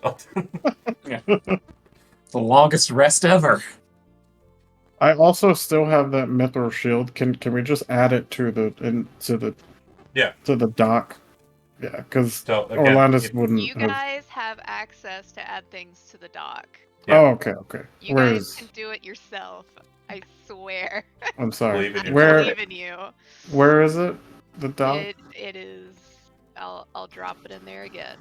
Okay. sorry. Actually, could you pin that, John? Oh no, I see it. Okay, I maybe got it. probably, Yeah, I'll add it. A lot of Let's fish get a pictures bot. in the way, though, so I don't know. Let's Let's get a bot in Discord just to send that as a link every 40 minutes. Oh my god.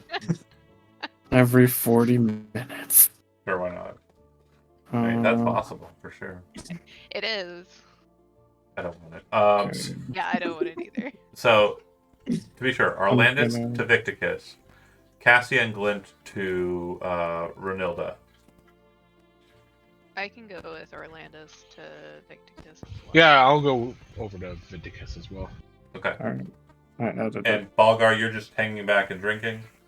Drinking until I pass out specifically. Okay, it's going to be... Obviously, Dwarf is going to be a longer duration, which is good, because you cannot take a long rest until you completed, like, staying awake for a certain duration. So, yeah, it'll be a while. You'll have to kind Does of wait. passing out drunk count as a long rest though, Um, or does that just So, make it harder to long rest? I'm glad you asked. I do have rules for alcohol as a drug, and obviously, addiction is not a permanent thing. It's unless you make it a permanent thing, you can kind of rest it out. You can overdose on alcohol. Challenge accepted, right, Joe? So, if you're drinking a lot, go ahead and make a wisdom saving throw. Can he choose to fail it?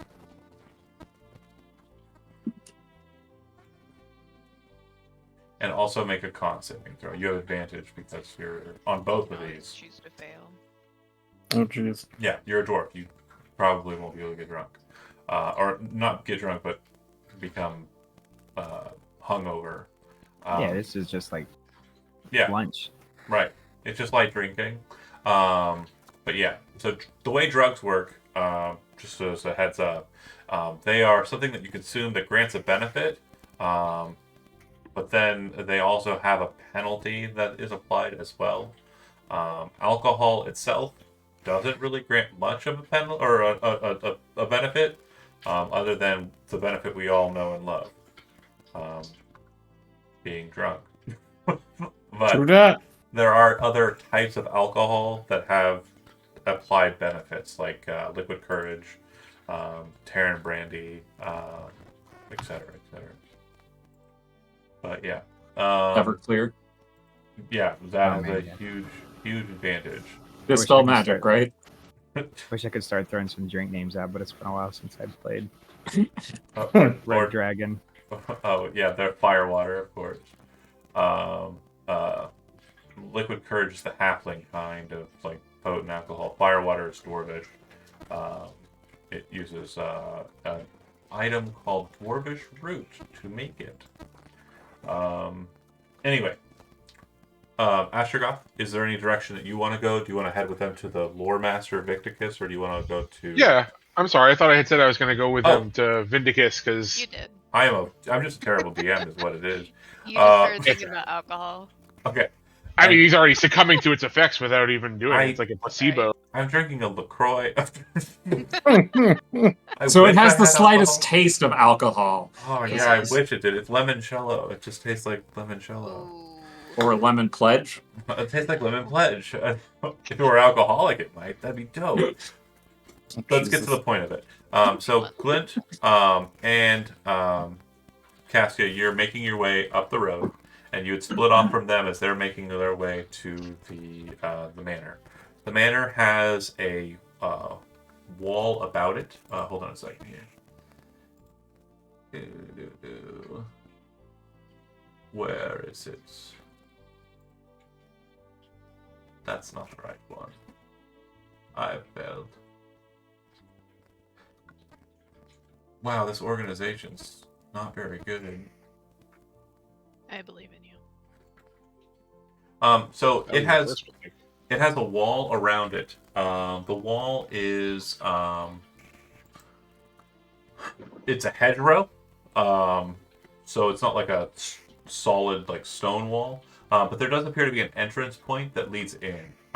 There's something about the structure that's just kind of dark and menacing in that it's kind of like a lot of overhangs, a lot of kind of just cloudiness to like, or not cloudiness, like a lot of harsh shadows that seem to be kind of created due to the structure. Stylistically, it doesn't appear to be your typical Janarin.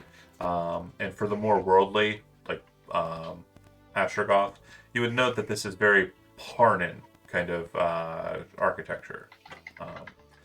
And in kind of like a more real life analogy, a very Gothic kind of styling.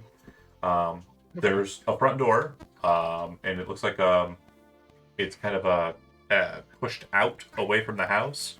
Like there's like a small kind of one-story kind of jutting out where the front door is located, like a detached foyer.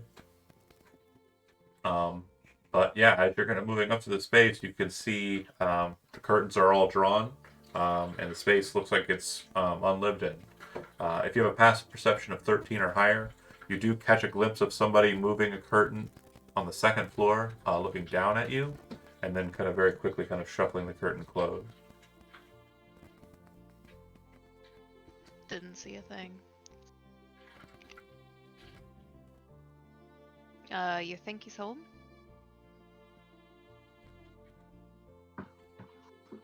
Oh, is this us? Yeah, Orlandis, Astrogoth, Oh fuck! I'm Losec. so sorry. I heard glint. I'm sorry. My bad. Okay. Nope. Let's at least try to knock on the door, see if he comes down. Alright. He's gonna knock. As you Sir, start to knock, you do hear kind of a, unrelated to the house really, this kind of like droning kind of sound above you. Like it doesn't seem like it's like right above you.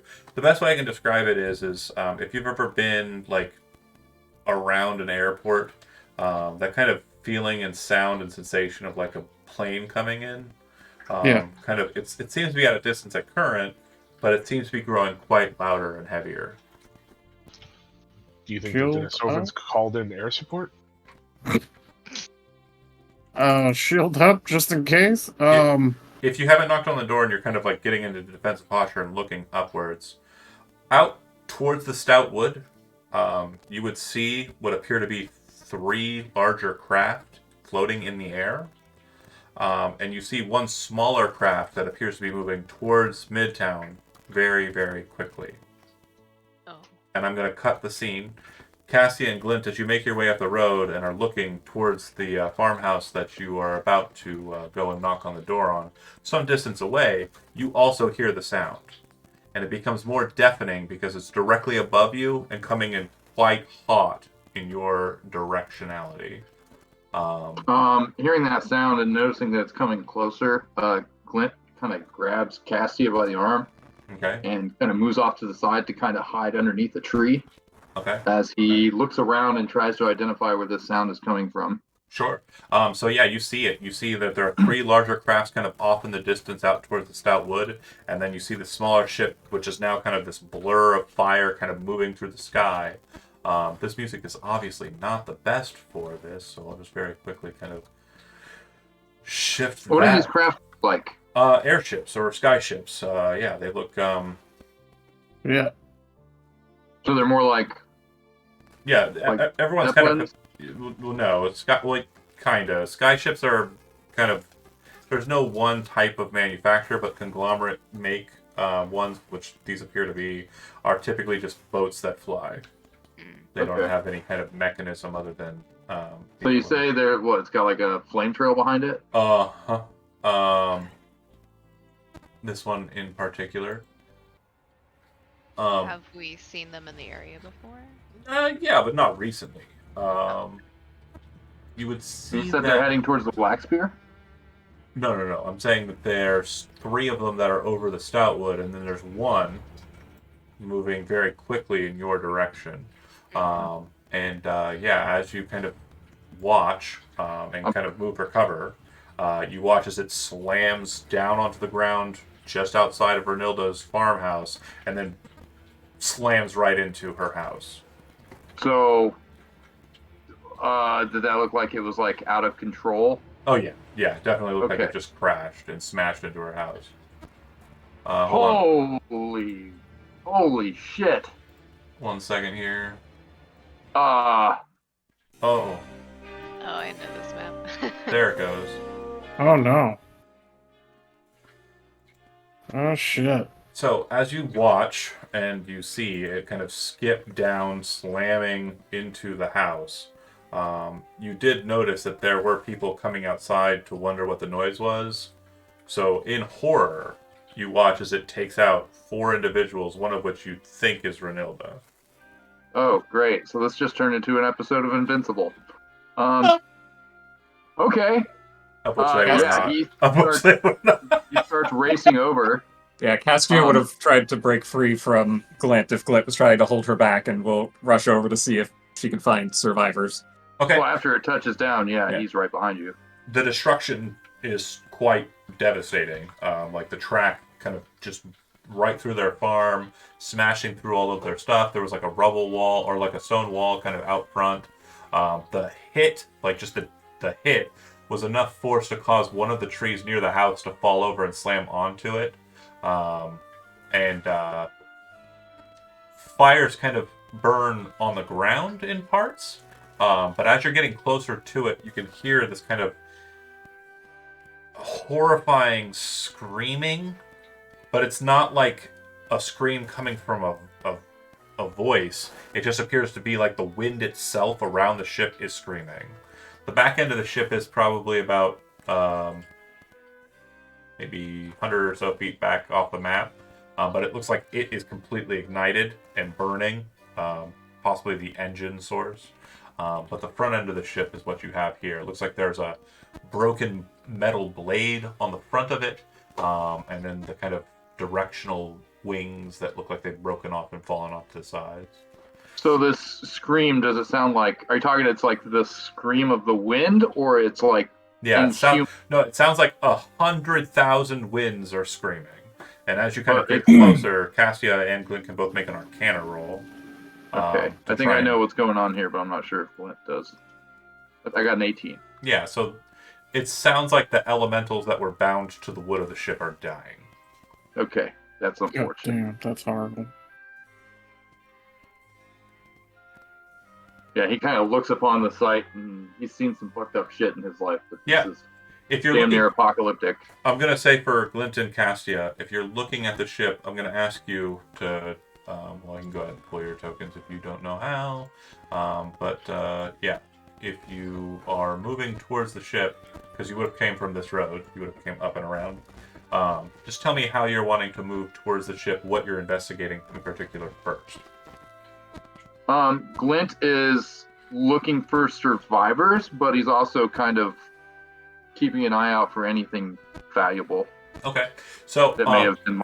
It's either inside the ship or has been separated from the ship. Castia would probably be trying to go around to the front of the ship, since that's where the townspeople would be, as opposed to the backside of the ship. Castia, don't go far. You make your way over this kind of wall. Let me ping it there. You kind of make your way over this wall and kind of move towards the front, gingerly, not trying to have anything kind of untoward happen. When you get around to the front, you can see that there's kind of blood splatter on the front end of the ship, like on the keel. And it looks like the blade that broke off and kind of flew out to the side appears to have cut one of the young Renilda clan in half. You can kind of hear like a moaning coming from the southwest. And as you kind of move around the ship to kind of look in that direction, you can see that there is an older young man that's kind of pinched between the tree that fell over on the house and the interior of the house. As you scan him and are kind of looking at him to kind of like possibly move over to help him, your sensibilities actually watch as like the life kind of flees his lips. So you see him die as well. The ship in question for Glint, as you're moving into it, you do see that there are a number of dead individuals kind of all out and about. Some of them are kind of like eyes wide. There's like breath in their lungs, but they seem to just be kind of out of it. There are others that are kind of broken and racked in the different parts of the ship that were broken. And all throughout the splash zone, for lack of a better terminology, you can see soldiers that have fallen off and died. The people that you are seeing are in Denisatvan armor. They are. And the ship that you're looking at is Denisatvan. And as you're taking this in and kind of looking back over your shoulder at the three ships that hang over the stout wood, they are not Denisatvan ships. They are very much conglomerate craft. Friends.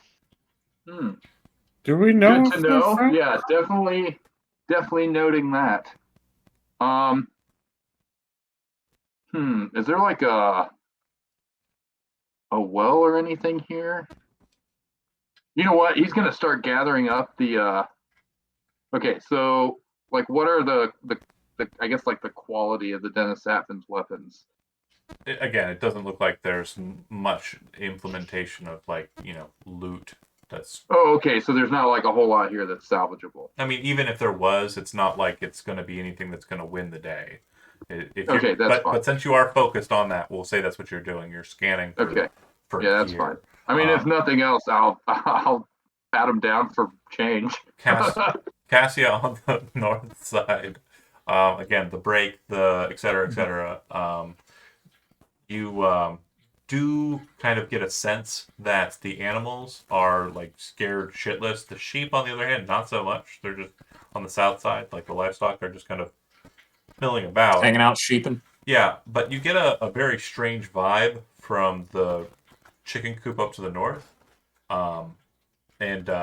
when you kind of look over in that direction, you do see that there is a person laying in the chicken coop. Looks like they flew off of the ship when it crashed and stopped and kind of fell into the chicken coop due to some sheer just smash into a building, kind of bounce off, kind of shenanigans. His body is kind of laying there, and when you get to him, he's kind of like letting out pained sounds, and it looks like he's probably broken, like in a number of different points. But he does seem to be alive. It doesn't seem like he's not conscious, but it's probably like a level of awareness that's too focused on the malady of his life right now, if that makes any sense. As Lose, Orlandis, and Astaroth.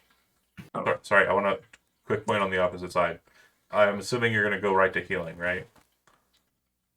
Tom, is that right? Yes. Yeah. Okay, I figured that was the case. So as that process starts, the scene cuts. We go ahead and go to the other three. You are still at the house when this is starting, so keep in mind we're temporally moving in a different. It's not same for same. Do you want to go and check that out? It's not too far from where you were. I'll move you back to that map real quick so we can look at it. It's going to go to pleasant music though. Okay. So you would have been here. Yeah. And this would have been the house that it crashed into. Yeah. Okay. Kind of So- think it would be a top priority, but I'm assuming the Albrecht would obviously know what just happened, and if we're running, I'm assuming he'd be getting everyone ready and shit. Again, just this in is case. literally the seconds after it happens. So if you're going towards it, you're going towards it. If you're not, you're not. It's up to you as a group what you want to do. Astrogoth sounded like he was.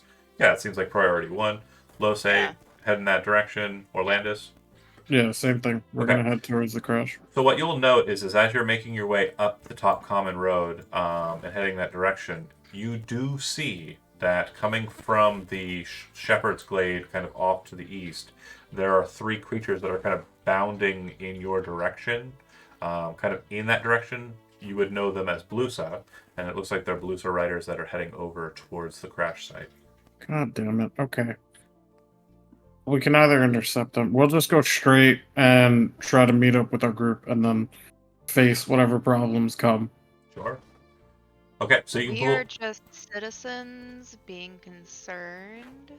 you can drag and drop yourselves down onto the map. It's fine. Can I sort of, I guess, like put a little more flavor on what I was doing? Sure. Yeah, Okay, prefer so, that. I mean, yeah, like he was searching the bodies, but at the same time, can he be like, he's dragging them from the wreckage? Sure. Can you So shift it's like- the map? Yeah. Oh, I'm still on the town. That So he's like dragging the bodies from the wreckage and kind of like setting them, like kind of staging them outside. We came from this way. Yeah, okay. And no. if I remember correctly, Oh, the that way. Oh, okay. the farming family was trying to. So the Denisavans came looking for Castia, and those Denisavans were killed. What are you telling me right now? What? What's happening? I think he means Ronilda, not. Oh, Yeah. yeah. No. I'm No? Castia because I'm I'm- trying to. No. I thought someone came to the farm and was looking. No. Okay. No. They came had to a the farm looking they had a for the skirmish. The Orlandis and the agitators had a skirmish with scouts. Right. Balthild and her children helped in that skirmish, and during that skirmish, they found Castia, and they brought her back to Balthild's home and took her in Okay. because she appeared to have signs of amnesia. She doesn't remember anything. I got I don't know shit about shit. Okay. That's what the doctor said. Right. Yeah, I didn't know if there were like if there had been efforts that were made to like keep Castia from being noticed by them or No. I don't know if No. I should be concerned about that. No. Castia. Anyway, Oh, yeah. no. The She's just a protect simple farm girl. the protect Castia thing is she has cool powers that they don't typically have on deck, and they know that she is a squishy child. Got you. Okay, so yeah. So Glint is basically like Pulling the maybe body it from was, the like, wreckage trying and to save the Denisavans. scanning over their gear. Got it. Orlandis, Lose, and Astrogoth, you arrive on the scene. It is as horrific as I've described. The sheep definitely seem to be less scared and are kind of just moving over to it, hanging out. But yeah, what would you like to do if you arrive on the scene? Orlandus would try to notify everyone here by screaming, Denny's Athens are en route. Get ready. Is this the sheep farm that's right next to the tavern? No. Okay. All right. Lots of people have sheep out this way. In the common grounds, that sheep area, they kind of take their sheep to kind of go out that way. But this one is to the west of the map. And basically, if you were to go to the left just a bit, there's the Victicus Manor, and then due north of that is Renilda's farm. Or was There's also a Renilda's farm. copy of it in Did- image notifications. From- It's number 6. From where was there any like we could hear? Oh, I'm going to get to you. Don't you worry. Okay. God damn it. God Another damn it. propeller crashes right onto you, Joe. Yeah, Which so direction? Orlandus says Dennis Athens are Make a coming, get deck ready. save. Yeah. As Glint is like hauling bodies out of the wreckage, he says, There's no need to fight them. That will only Where's create a Renilda? commotion and they will bring reinforcements. Where's Renilda? And he points underneath the ship. Fuck. I imagine Astrogoth would see what Glenn's doing, dragging the bodies, and he would go over and attempt to do the same thing, but in an attempt to not necessarily show him up, but being a bugbear, he kind of lifts up bodies and puts two on each of his, or he puts one on each of his shoulders, and then walks off and then kind of just drops them off to the side. Boy, it's a good thing Cassidy's not over there. She don't know a lot, but she knows that's not how you handle people that may be still living or... No, yeah, you can definitely feel there is no life in every body you pick up. You would also Yeah, notice, Astrogoth, that Glint does appear to be kind of being a bit more, for lack of a nicer way of saying it, thorough in his making sure that they're alive, if you get my meaning. Yeah, and as much as I would love to do that, I am going to play on my character trait of forcing myself to be good, so I am not going to... But the mind is working at it. Yeah, the mind is like, oh, I should definitely do this, but I'm not Saying going things to. like, do you mind if I take this? No? Okay. Let's say, so the blood on the keel, and then you'd also see the blade kind of thrown off to the side. You can see like the severed halves of the younger child kind of about. You'd also notice that the house, which again is this building here with the blade in it, Yeah. there's the dead body in the tree, but the front door is open. Mhm. Okay. Alright. I'll go towards there then. Was there anything in there that you might have seen before that would have been of interest, or anything that you... I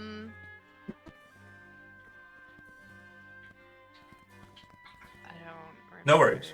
So you go inside, and yeah, you see Yeah. that there's, a small shrine to Atavius and the typical farm fare.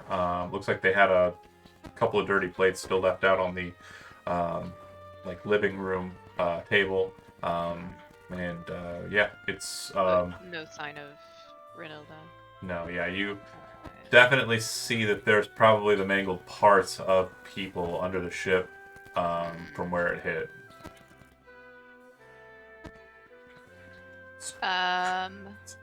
It's probably one of the worst things I've ever done in one of my games. Yeah. I mean, It's next alright. time, if you want to outdo it, And I've you could wait until one of us were in the building. I've dropped a skyship on a player character. Like, this Yeah, is I worse, in understand. my opinion. Why not both next time? Right. Almost did. If more players went that direction. But anyway. Where? If only we had been a little faster. I have a question only because I'm not familiar with airships in your Sure. setting.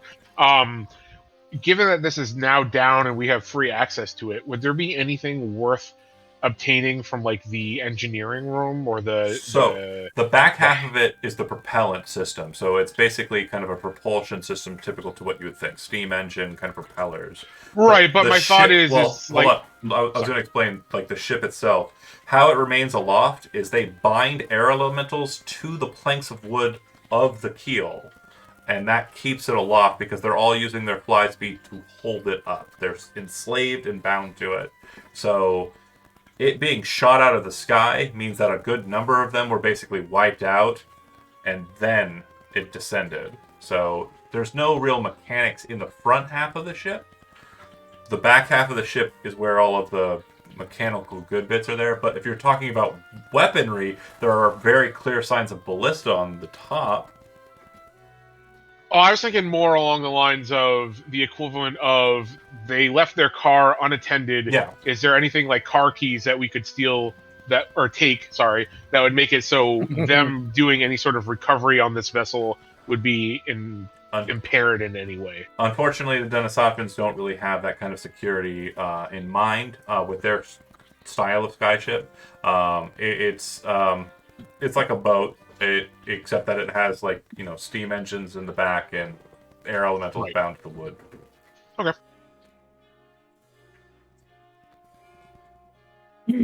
Any other questions regarding the situation? Again, the Blues are a ways off, but at this point are now probably more visible than they were.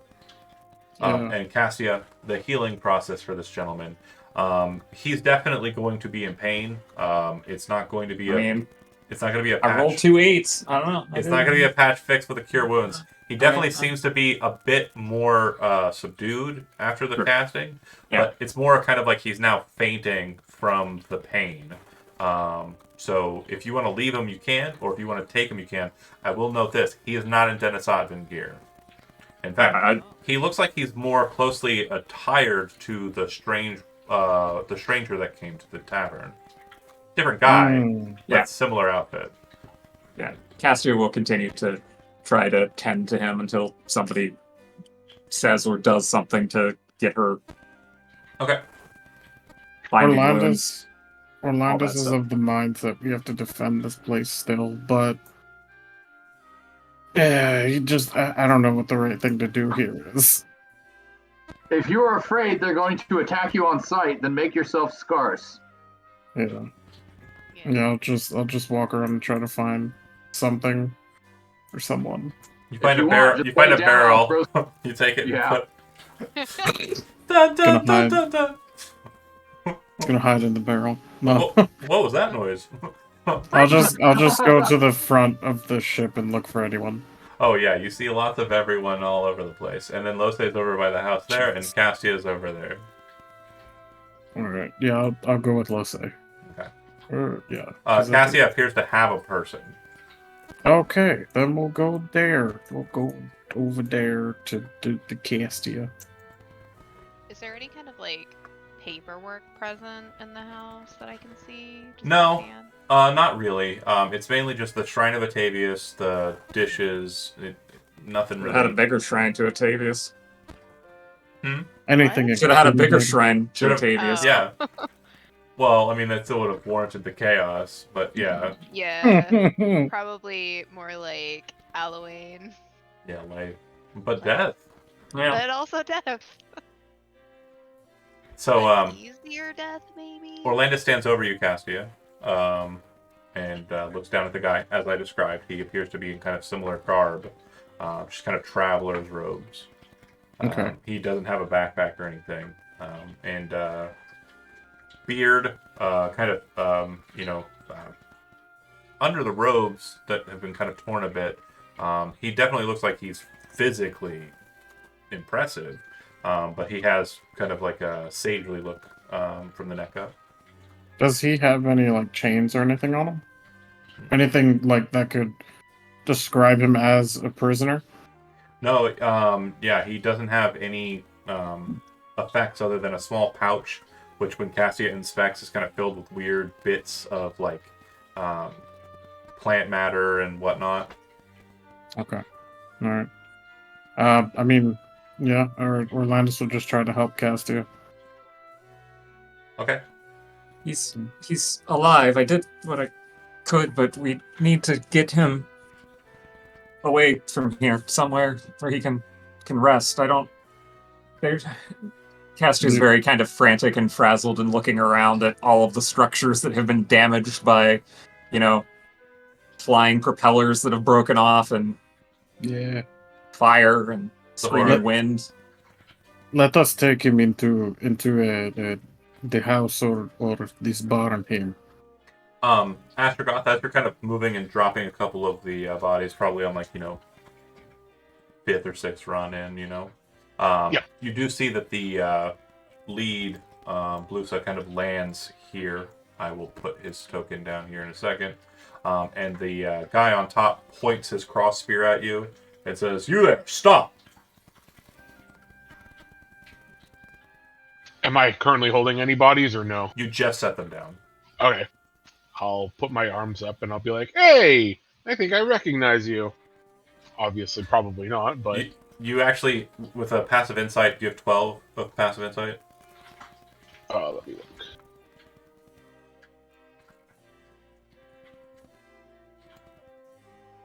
That would just be a 2 insight score, right? Because that's No, I do or you not. mean I just have a perception?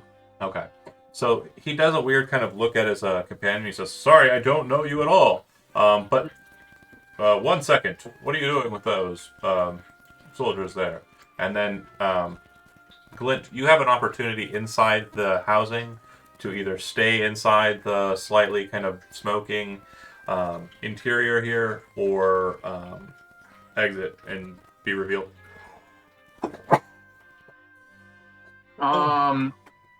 Sneeze. Do I see any sort of broken sections of the ship leading out this way? No, front end is the most sturdy because Okay. it's a rammer. That's why it's got the big blade on there. Yeah, he comes out and he like sticks his head out and he says, "Oh, thank the gods, help has arrived." And they kind of point at you as well. So yeah, the three of them have finally arrived with riders on them, and they kind of. Yeah, and as soon as they point at him, he puts his hands up and he says, I was looking for survivors." Orlandis, it's kind of the sound here is not very heavy. There's not like a lot going on. The fires aren't blazing so hard that they're causing sound or anything. They're just small little fires. So you're able to hear the bellowings of the Denisotvans towards your companions and the replies back as they're kind of yelling out to be heard at distance. Okay. Knowing that, you have Cassia and yourself here kind of around the back end and this man who's kind of laying broken. Yes. And Lose, inside the house, as I said, it's pretty quiet outside, even with the everything that's going on. You would definitely hear that there's yelling happening, voices you don't know, and then voices you do. Cut the scene as you think about what you're going to do next. Balgar, kind of backtracking in time. You hear a very loud sound, a big boom.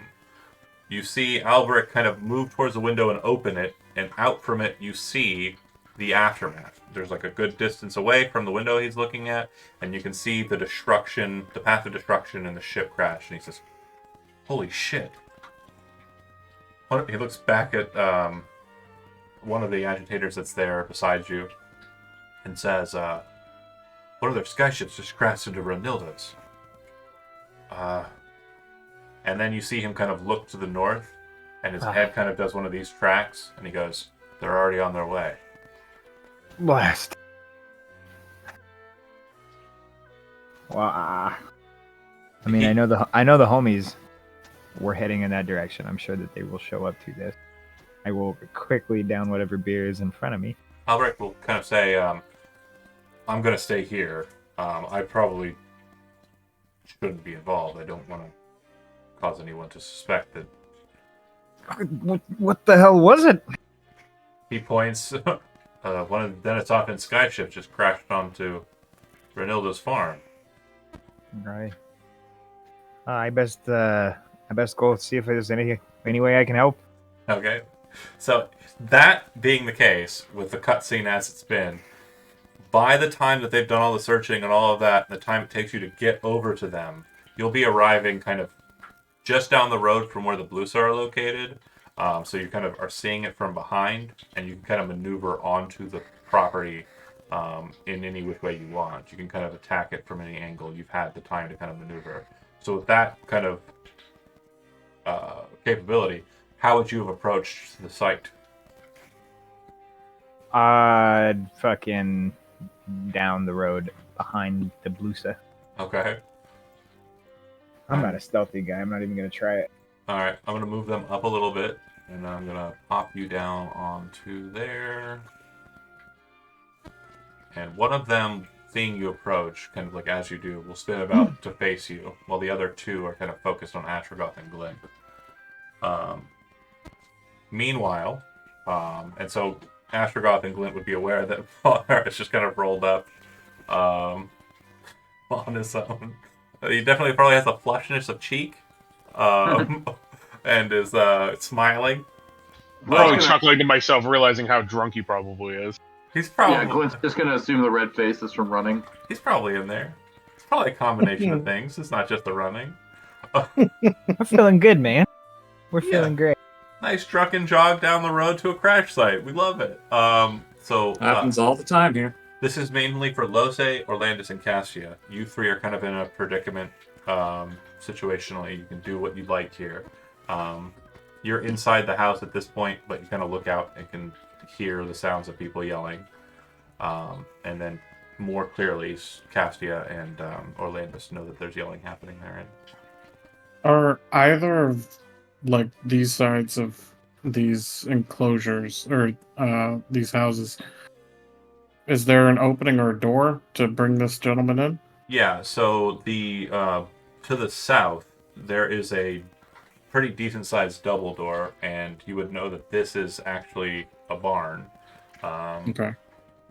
By the looks of it, it's very open air though. So looking at it from the sides, there's like a lot of open space because it's a chicken barn. They have some, or the hens stay in the coop mainly, or the roosters stay in the coop, and then they have the hens inside the barn. There's Okay. more hens than there are roosters. All right, so we're gonna try to bring this gentleman in here and try to hide him as best as possible, as well as ourselves. Okay. Is that something you're good for, Cassia? Doesn't look like there's really anywhere for him to comfortably be placed in there that she can see. No. So it's basically it's like a straight walk, and then there's two side rows that are kind of just small little hen paddocks. Oh, Cassia will kind of shake her head when you gesture over in that direction. so I- there's no hay and stuff. Okay. No, not for chickens. Shit. Be better off in like a sheep barn. Okay. Shit. Someone's never been Which- on a farm. That barn there I mean, looks like he- it's a sheep barn, but he the is door. kind of dying a little bit. It's not like he needs fucking 10,000 thread Egyptian sheep cotton and shit. We just But- need to hide him. I mean, I'm going to be completely honest with you, Joe. If you can shoot, for the cotton. Yeah, right? Like, yeah. So yeah, if My man fell out of the Faster. fucking sky. Like, come on. if there's just some haystacks or some shit to where we could put him. There is no hay in the chicken coop. Hay is not. No. Here. Oh, Here. sure. The door to that space is on the front end of the building. God damn it. So it's here. How Okay. tall are the like the stone wall on the backside here? 5 feet. Okay, so not easy to get him over that. Not terribly easy, but not terribly hard either, due to the way that they're structured. So it's 5 feet. It's kind of its like high point, but there's like step ups. You could literally just walk up the thing and then walk down it. Okay. It's not like a straight this. It's more or less just to kind of dissuade sheep or chickens from kind of going in it. I've seen what the Denisotans do to injured people that aren't on their side. This man doesn't look like one of them, and I don't want what happened to both of the sons happen to this man. Yes, we will hide him. What's your strength score, Orlandis? 16, I believe. This man is light enough that you can, Yeah. any way you want to carry this guy, you can carry this guy. You can fireman's carry him. You can carry him like a small child. Whatever. This guy is not. He might be 130 pounds. Okay. So then, yeah, But like it's I'll like just it's like he's like a short, muscular dude.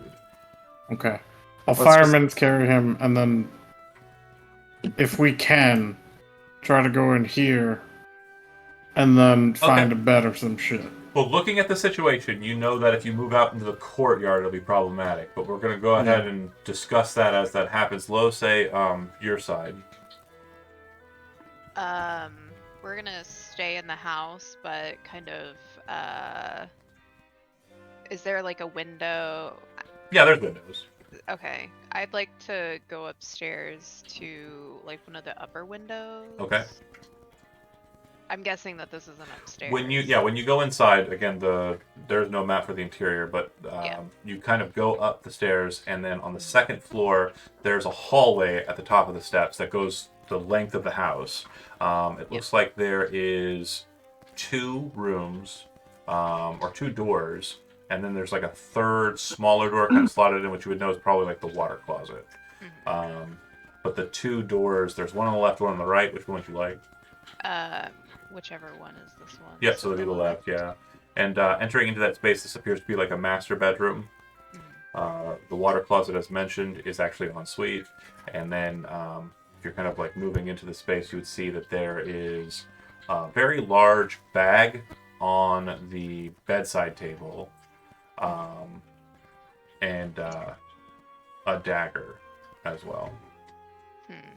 The dagger appears to have like a gem blade. That seems a little fancy for Up armor, you know. Interesting. I guess she's dead. She doesn't need it. I'm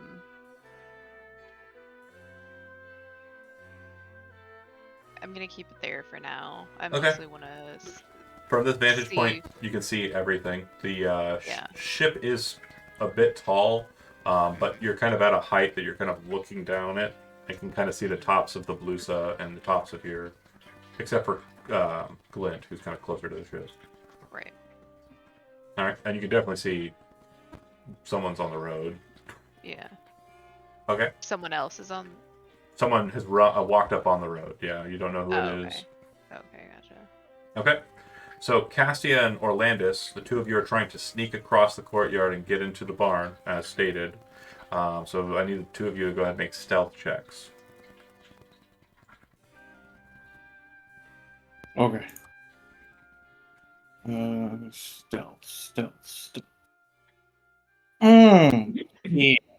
Yeah. So as you carrying the body move that direction, they're kind of pointing at you, and then you see one of the Denisotvans kind of looking, kind of at Glint, shift his head to the right and look over at Orlandis and yell out, "Who are you?" And then, in response to that movement, will jump 50 feet over the house and land on the other side of it. The Blusa lands and he kind of waves the spear over his head in kind of a wide arc, getting it ready for a downward thrust. And that is probably going to signal the start of an initiative.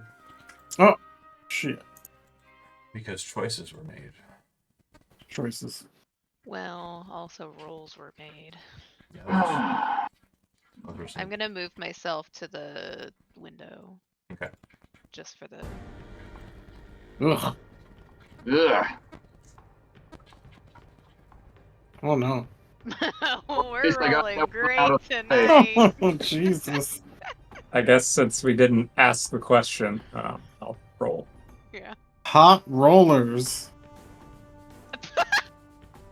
Jesus Let's Christ. go. I'm so fast. Run, Castia, run.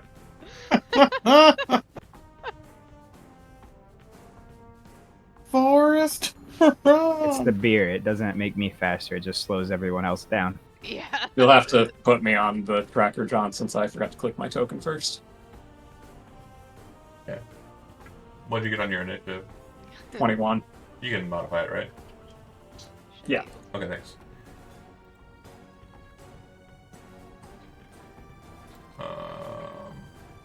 Will we be able to talk or not? Yeah, you can say words if you want. Yeah.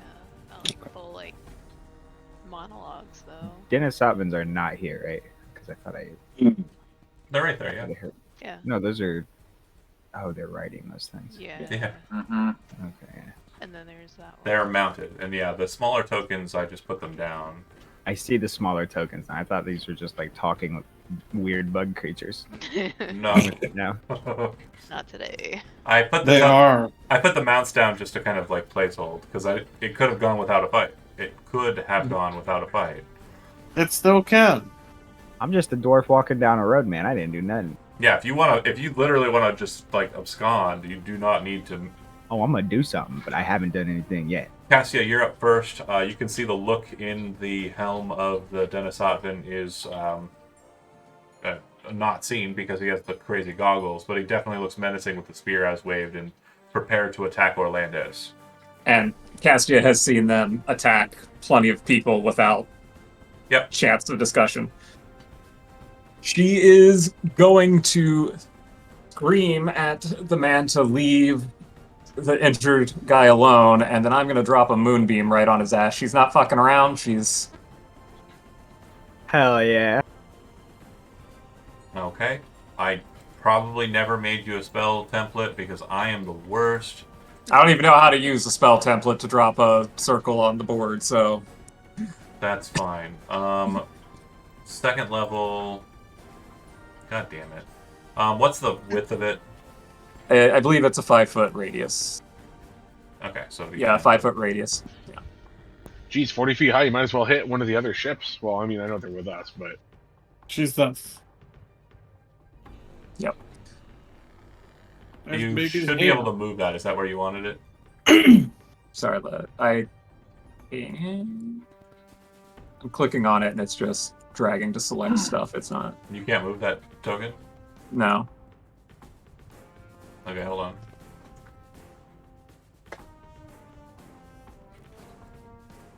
Try it now. Now I can. Place it where you like. I will put it right on the center of that big ass flea and the dude. All right. So at the start of their initiative, they have to make a con saving throw, right? Yes. Okay. And then I will tuck back around behind the...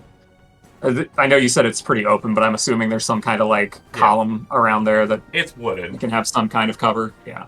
Got to be some kind of support post and whatnot. So. For sure. Okay, so con... and what was the damage on it? It'll be 2d10, and then +2 for one of my abilities. So let me roll that. No, I don't have the +2 on there, so let me update the attack. Alright, they both fail. So they'll both take 13. Fuck. Okay.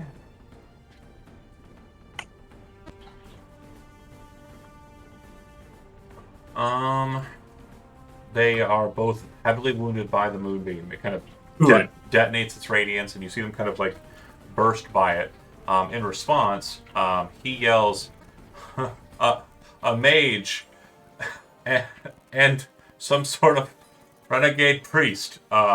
He yells back over his shoulder as he spurs the blusa underneath him up. It leaps straight up into the air, descends down, and when it does, it lands here. And as he lands, he's kind of moving around the edge of it and bringing his spear down on the weight of his foot and kind of slams it down into the ground as the blusa kind of lands straight near you. Let's see if it hits. 22. Remember, you have the +1 shield? 22 to hit. That will hit, yes. Yeah. Yeah. So the damage will be a total of... Oh, it didn't roll the right damage. Good. Unless it does more damage after you roll the correct damage, in which case, no. Okay, so due to the... hold on a second here. There it is. Due to the blusa leaping, the damage is amplified. It will do a total of 20 points of damage. Damn. Slash or piercing damage. You need to make a concentration save. So it's Constitution. The DC will be 10. It's the damage dealt half. Anybody want to use inspiration? I wish I had it. What's the thing? I'm sorry. Inspiration to save the moonbeam. No call? Okay. So as the spear lances into your flesh, you actually feel like your connection to the spell just sever. The moonbeam kind of just dissipates behind. Orlandis, you see, kind of looking around the corner as you're holding the body, or the man. He's not a body yet. You watch as Castia is kind of lanced through in the shoulder and is kind of bleeding heavily down her cloak. All right. Meanwhile, this guy here looks back at you and spins the blade out wide, kind of outstretched arm, and like the cross spear kind of pointed directly at you. It nearly reaches you, the length of it, and he says, "Back on your way, citizen." This guy here says, "Don't move from this position," pointing down at Astrogoth, and then he will canter, not jump, just to kind of here. And as he's moving as well, he kind of looks to Glint and kind of gives you the same kind of determined look. You too. Like, don't do anything, or you'll be sorry.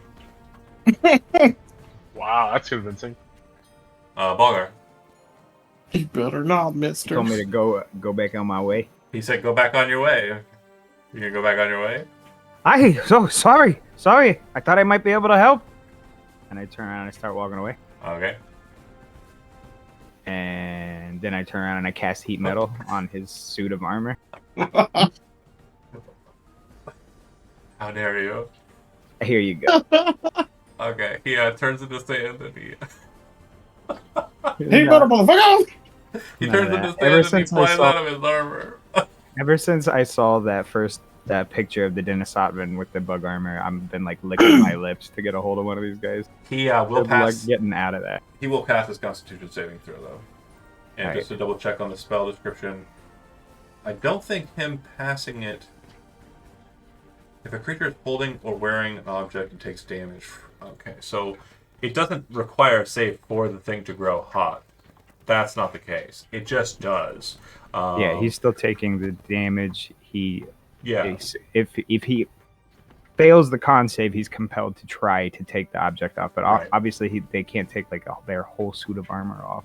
Not quickly, no. Yeah. So yeah, he'll take the fire damage, and it was 9, and he is not happy. All right. Balgar done. Yeah. Orlandis. I'm going to drop the body where it's at, Mhm. pull out my spear, run over here. Quick question: are you dropping him like just harshly, or are you setting him down gently? I'm just gonna drop it. Bud. Okay. No, I'm just gonna drop him because Casty is more important. And then I'm gonna run over here. Drawing the spear. There you go. Lance. Yeah, I'm gonna try to lance him with my spear. Lance him or the Blusa. Him. Okay. Yeah. See if that hits. 14 hit? Probably not. So it does not hit. And you also notice this as he's kind of like up there, he kind of looks over his shoulder and kind of spins the Blusa, and its back feet kind of kick up and kind of land. So now it's facing against you and Castia both. Okay. It seems like he has a very impressive control over his mount. Yeah, I'm going to use Knight's move on Castia Okay. so she could get the fuck out of here. Any opportunity attacks will be made at disadvantage. Okay. I mean, it's able to. Can I move? I guess if I move inside, how does it look like the Blusa can fit inside of this coop? Nope. Okay, that's what I'm gonna do, and I know that's gonna. They'll both attack. So the Blusa is going to try and kind of kick its feet out at you and kind of slam into you. They supposedly have disadvantage, but It will miss. And then he will swing his spear. And yeah, he has disadvantage as well, and he'll also miss. So they the kick kind of slams out behind you, kind of catches the edge of your cloak, and then the spear, you can hear it kind of the metal singing behind you as you rush through at Orlandis' beckoning, and it just kind of narrowly misses. From Orlandis' perspective, he actually sees it kind of move behind the hood of the cloak. It almost looks like she had her head impaled, but as she kind of moves into the space, you realize that's not the case. But there's this like moment of like, oh, and then, oh, okay. How am I gonna explain this one? Yeah, it's not the fear of you dying, it's the fear of the repercussions thereafter. Okay. Astrogoth. Oh, absolutely. For sure. So, Astrogoth, you were told to stay still. I was. And I'm going to. Alright. However, I am going to use one of my spell slots to cast this. I'm sitting on the edge of my seat. I'm waiting to be impressed. Oh, sorry, I didn't realize it popped up with a thing to ask me at what level I was casting it at. What are you casting right now, you crazy son of a... Oh my god. Do you have a gilded skull worth at least 300 gold? I wasn't aware as a warlock I needed the components. Oh, yeah. Yeah. Hold on. I think so. We have jeweled stuff, right? Yeah. Not as. That's kind of important. Not worth 300 gold though. Yeah, if it, No, We but we have we have pieces of jewelry made of white Right. gold. We have. I mean. let me double check, because again... It could be that that's a house rule from another game that I'm playing in that I... Yeah, I would say something that's a bit pricey, it would, especially, like, 300 Right. gold pieces worth, it would like require... even a cast. Yeah. I know there's Like one that I definitely know you'll need. Summon Demon requires, like, blood from a freshly killed humanoid creature that was dead in the last 24 hours. I'm not going to let that one slide. Right, no, that makes sense. That's very... Yeah. No, and I'm not trying to pull a fast one or anything, I wasn't aware of... I can pick a different spell. Since there wasn't a discussion prior, and I don't want to disrupt the flow any more than we've already done, Treasurer, if you would do me a kindness and just omit one of the 250 gold piece treasures, of the however many you got in, Yeah. Sure. and 50 gold pieces from the treasury as well, and we will assume that you had it prior to this moment, and we'll be nice and balanced. Okay, summon Okay. undead. Oh yeah. You owe the party 300 gold pieces. Okay. Fucking vampire. I knew it.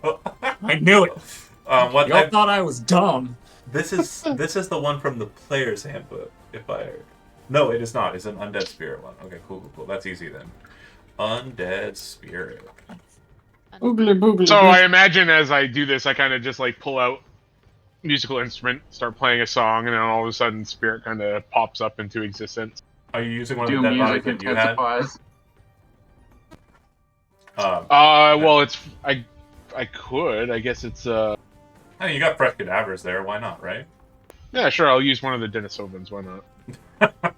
You can also choose which form it takes: ghostly, putrid, or skeletal. Yeah, I was gonna go ghostly. I'm giving you the character sheet for it right now. You should have that. I just popped it up for you, and I'm gonna put him in spell templates. Edit sheet correctly. I'm going to put him in spell templates. That was a 3rd level spell, so that's where you will find the undead spirit in the future. Okay, so for this, what I do, use the character mancer, or No. You edit sheet directly. The one on the far right. It should already have all the stuff in there. Okay. And so, on summoning it, you said you were doing putrid, right? no, the ghost. Ghostly. So the ghost comes out of the Denisovan, and then you fight with it. Does it go this turn? Yeah. So Well, it it's, shares my initiative, so I imagine it would probably go next turn. actually, But its initiative is your initiative, but it takes a turn immediately after yours. So it's actually your initiative count, but immediately after you. So it does take its turn. It obeys verbal commands. So what are you telling it to do? let me see.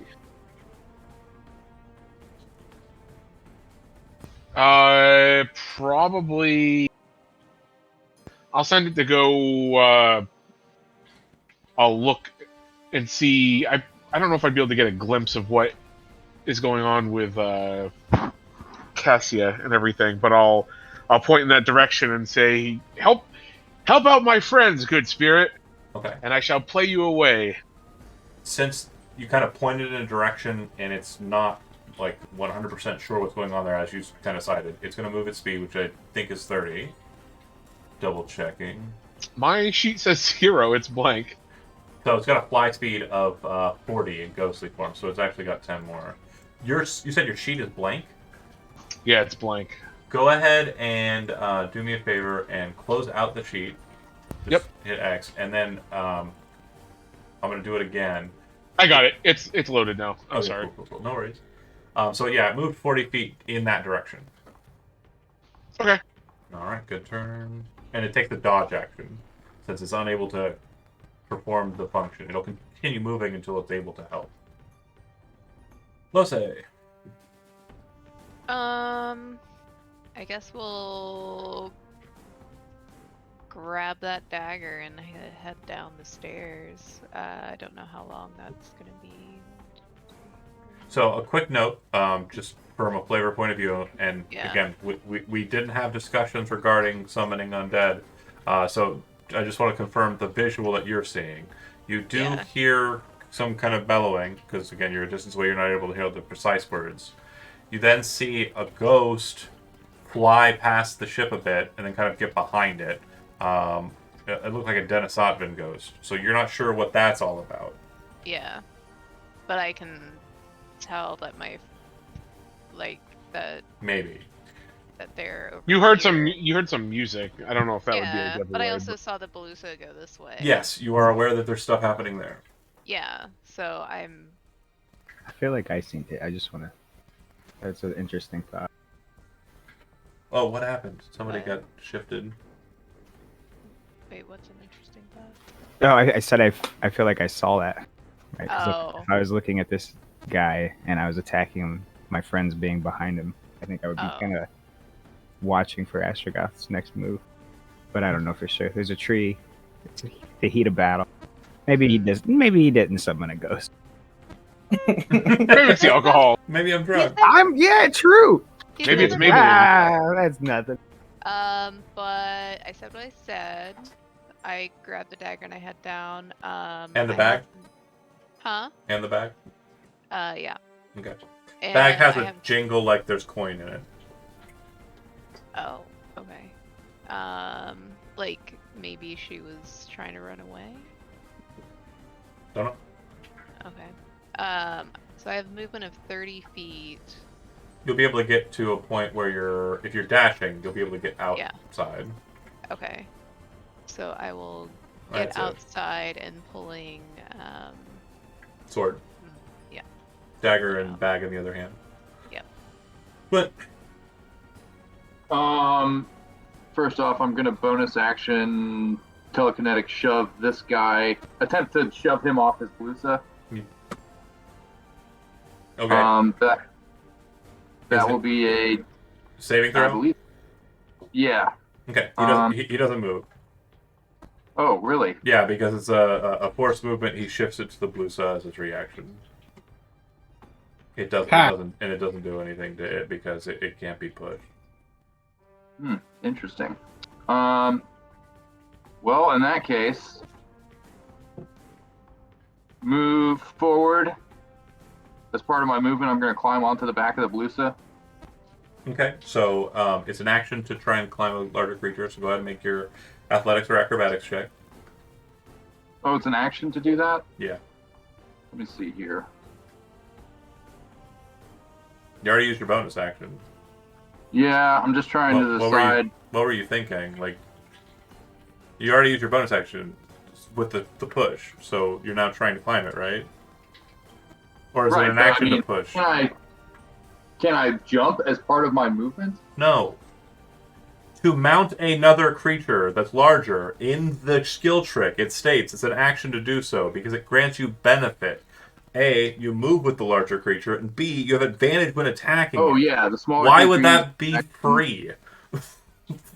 Okay, It's so good. you said Strength athletics. Acrobatics? Or acrobatics, your choice. If you have Right, both. so, yeah, we'll do acrobatics. Okay, so as you kind of try and leap onto it, you see the rider very quickly shift the Blusa to the side. You kind of hit against the chitin on the side and bounce to the floor and kind of quickly gain your feet again as it kind of just very deftly kind of pulls the Blusa. Like, you know those riders who make their horses like do like silly little canting? It seems that he has that level of control over the Blusa. Okay, these things are real fucking annoying. Yes. All right, so that's your action, your bonus action. You still have movement if you'd like to move any more. No. I don't know what to do. This is just a fucked situation all around. More than fair. Action surge. I'm going to draw my short sword and attack the guy. Okay. He's already used his reaction to force the movement into the Blusa. All So right, 21. That'll hit him. I'm gonna re-roll that. Mhm. Much better. That is 10 damage. Takes the hit. Kind of bends in a bit of the plate of his armor, and he kind of looks down at you, annoyed. He then yells something in a language you're not familiar with, back to the one. Turkic. Yeah, he again speaks in a language that you're not familiar with to the Okay. guy back behind him. It does seem to have kind of draconic elements when he speaks. And as he kind of takes the nod, you see him kind of nod and say something back that's like an affirmative. All right. Glint done. Cassia up. Step 1. Heal Cure yourself. wounds on myself. Yep. Healer, heal thyself, right? Heal the all yourself, please. Yeah. Hit the right buttons. Pretty trash, but you know, it's better than nothing. And then gonna use, again, sure this is gonna be a surprise. No, bonus action that I have left. I don't actually have anything left. Never mind. I'm gonna stay hidden in here. All right. So the rider against you, kind of after kind of canting to the side, spins around, leaps up into the air. You have an opportunity attack against the Blusa.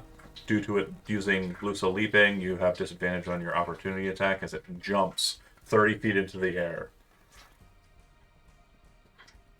Or me or You, Chad, yeah. Orlando? Okay. Since this is an attack, can I draw another weapon? Movement. So I'm moving to you. Drawing's only during your turn. Oh, okay. Yeah, you're just making one attack. Okay. Opportunity. Short sword. That's an 11. It bounces off of the chitin as it flies up into the air with like kind of a scratch. You then watch as it goes up, and you see him lift the spear up, spin it downwards, put it underneath his foot, push down with his foot. The Blusa slams downwards at you. Goddamn dragoons! And as it comes down, you kind of step back, and as it slams into the earth, you watch it barrel all the way down to the cross, and then he twists and pulls up, renting a bunch of dirt into the air as he kind of spins it up again. And the Blusa kind of like goes rampant with its flea legs. Gross. It was a narrow miss, by the way. By one. I'm sad. I'm not. He chatted his AC. Way to go! The damage was 27, so yeah. Ooh, that would. They're mean. Speaking Don't of, I worry, need some you won't levels. miss I'm me. gonna die from a sneeze out here. the Blusa that you're These streets dealing ain't with safe. over there, Orlandis, leaps up into the air as well. You do have an Ooh. opportunity attack against it as it. Okay. Kill its bitch ass. 20. That will hit the Blusa. 4. As you kind of cut into it, you kind of hear it kind of make a sound as it leaps, and it kind of twists strange. You see him kind of put the spear up into the air like the other guy did and place it down. And as he's descending down towards you, you see that the Blusa lands awkward, and he comes down awkward as well, because you're able to kind of push back, let the spear scrape against your shield instead of hitting you, and kind of force him into like a weird landing position. Fuck yeah. Meanwhile, on the opposite side, Balgar, you watch as the Blusa you're kind of standing off against spins about, and the guy on top of it forces it downwards, like kind of a push, raises the spear over his shoulder, and then leaps directly up into the air over top of you, shooting, it would be 35 feet off of the mat. You then watch it use its action to double that, a second leap bounding at another 50 feet, and then he uses his bonus action to leap yet another 50 feet. So he That's is not good. 135 feet off map. Jesus. That's going to be a problem. Yeah, I'm just hoping the heat metal kills him. Yeah, Yeah. it is still working on him. And that happens on your turn if you have an action to employ it. Yeah, I just get to use a bonus action Mhm. to make that still happen. Did you hit him with anything from so far? Just that. All right. It's like the Mm. sickest dot in the game because it's actually unavoidable damage unless you just, if it's on a weapon or something, you can just drop it. Balgar, you're up. Sorry, I'm trying to. Do you? I don't know if this is weird or not, but do you have to keep line of sight on the creature to keep concentration on the spell? No. 130 feet, you say? Uh-huh. It's too far. Tucker could catch that dude in a minute. Does Shark Note have 120 feet? No, it's all 60. I was just checking. Shit. Damn. Could have commanded or chimed or a lot of different things, but it's all too short. Man, darn. I heat metal the guy that's on Chad.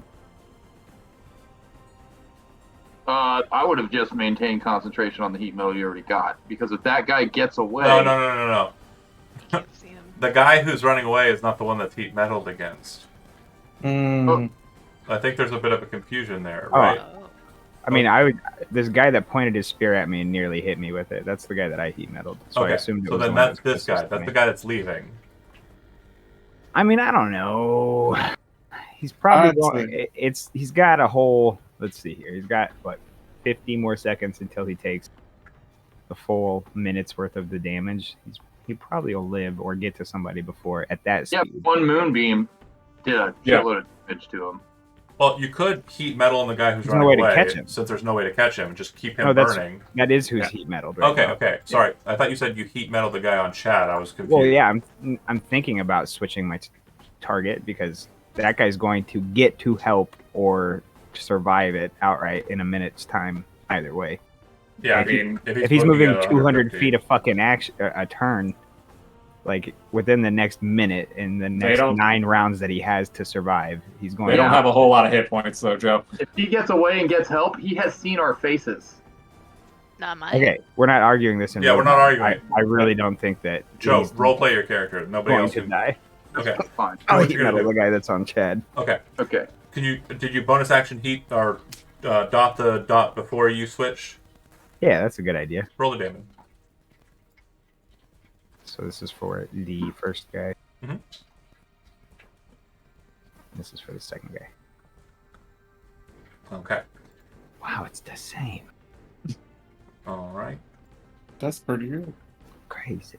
Different dice rolls that added up to the same. Okay. So as you kind of pulse the heat, you can see that even at this distance, he's not dying or near death. And so you kind of shift over to this other guy and then pulse onto him. And yeah, it looks like he's equally not that close to death. Balgar done. Orlandis up.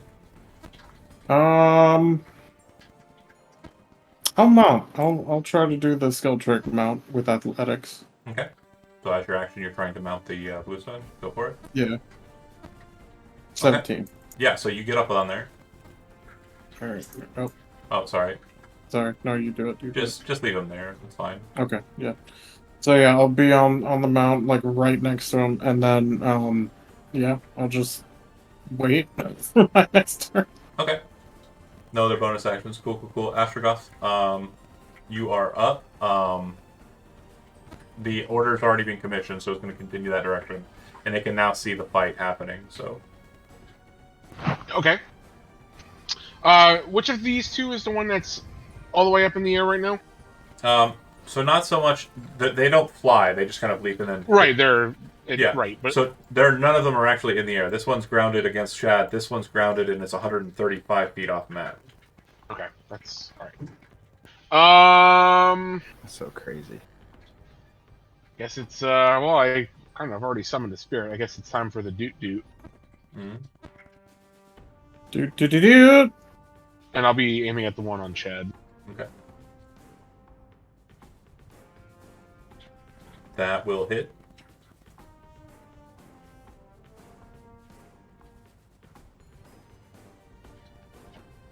One more of the dudes.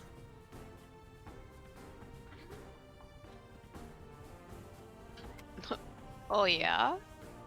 Did I get a second dude? I only have the one dude. Oh right, I can do 2 dudes. It's dude. Yeah, that's I completely forgot. I apologize. No Do I worries. need to roll the hit for the second one, or Yeah, they're 2 separate rays. That'll hit. Nice. All right. Nice. So he's still alive. And no bonus actions from you. Go to Lose. All right. Oh, wouldn't it go to the spirit? Oh, the spirit. Yes. Oh, Sorry. yeah. It has a Spirit. speed of 40, so it's moving like so, right? And that's as close as it can get. If it has any ranged attacks, you can employ them. Stopping that. I know, it's almost time. I get it. You're so smart. It does not. It only has a melee attack. Okay, so yeah. Although evidently it can go through stuff. That's cool. Yeah, 40 feet direct. It wasn't able to make it in the melee. It could dash, get there, or you can just do it next turn. It's up to you. Sure. I'll just do it next turn. Okay. Lose.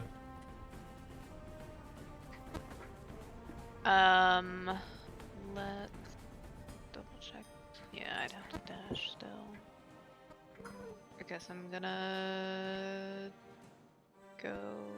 I'm gonna go here. Mm-hmm. And because I can't get any further even with a dash. You can go. Yeah, but do I want to be seen or do I want to be sneaky? Well, you can't be sneaky if you dash. That's true. But like less. Oh my god, I'm here. I Surprise! just want to be able to see, but also not be like here. So I'm gonna stop there, and that's my turn.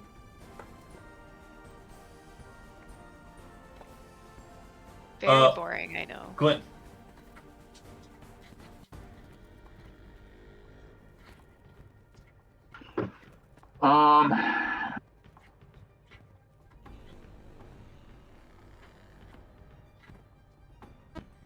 So if I move on top of it, I stay there, or do I immediately fall off?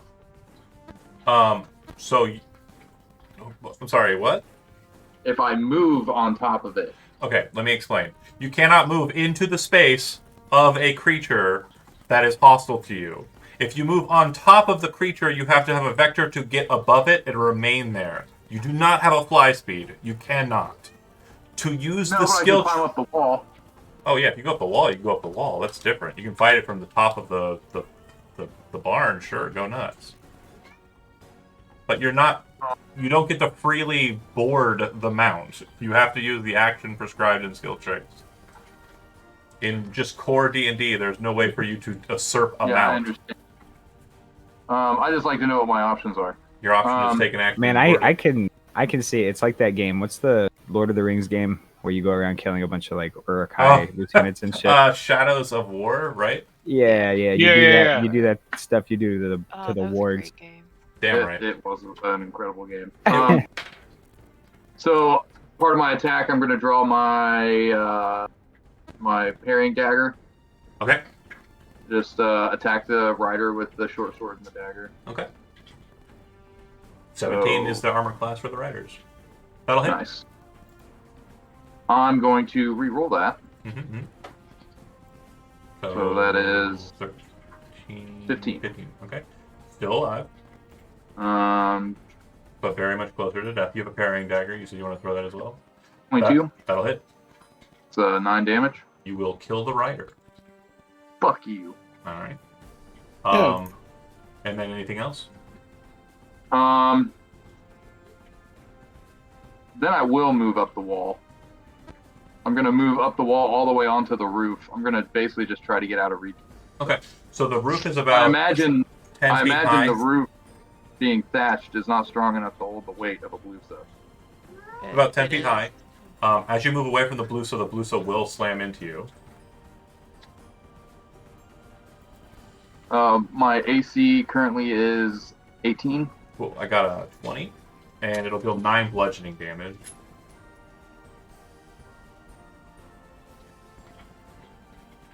And Glint, you're done, right? Mm-hmm. All right, Cassia, you're up. Is the eastern side of this coop somewhat open? Like, is it traversable? You could jump through. It's basically once you get to the wall point, it'll be a difficult terrain to come out. You just have to kind of get through the, for lack of a better word, window, open airspace. Do I see Broseph riding off in the distance? Yeah. So it's 135 off map. So from you, if you kind of get to the window, it would be 140. If you can get out, 510. You can get to there, it'd be 140. 20 feet too long, John. Why you gotta be that way? If you have a bonus action, you can throw at it. You could dash, or if you can dash as a bonus action, that might work too. Stop being a bad boy. If only. 9 more minutes. Just give me 9 more minutes, and then we will play. I can hit 120 feet out, but I can't hit quite that far. It's fast. They're very fast. Yeah. Yeah. All right. Well, I guess I will just be. Oh my god, you are Sassy. doing a thing. Yeah. I'll just Sacred Flame the one that's still by Orlandus. Big surprise, I'm sure. All right. The dude. By Orlandus. Yeah. Okay. It failed, or he fails. He didn't know the attack was coming from there. In all honesty, he wasn't paying attention to the barn, so Good. he can't use his reaction. It wasn't that you were hidden; it's just that he's very focused on murder. And Sure. this guy who's on his fucking. Okay. Yeah. Cassia done. It'll go to them. You see it continuing to zip off.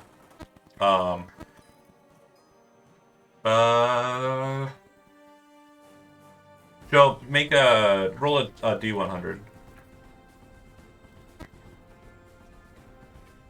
Come on, Joe. As you're kind of looking out after it and kind of engaging with the stuff back there, you kind of look back over that way and you see it bounding. It seems to be moving kind of behind the rusty blade. You then watch what appear to be 4 individuals behind the rusty blade kind of rushing out to cut them off. You can definitely recognize that one of them is Albrecht. Hey! Oh boy.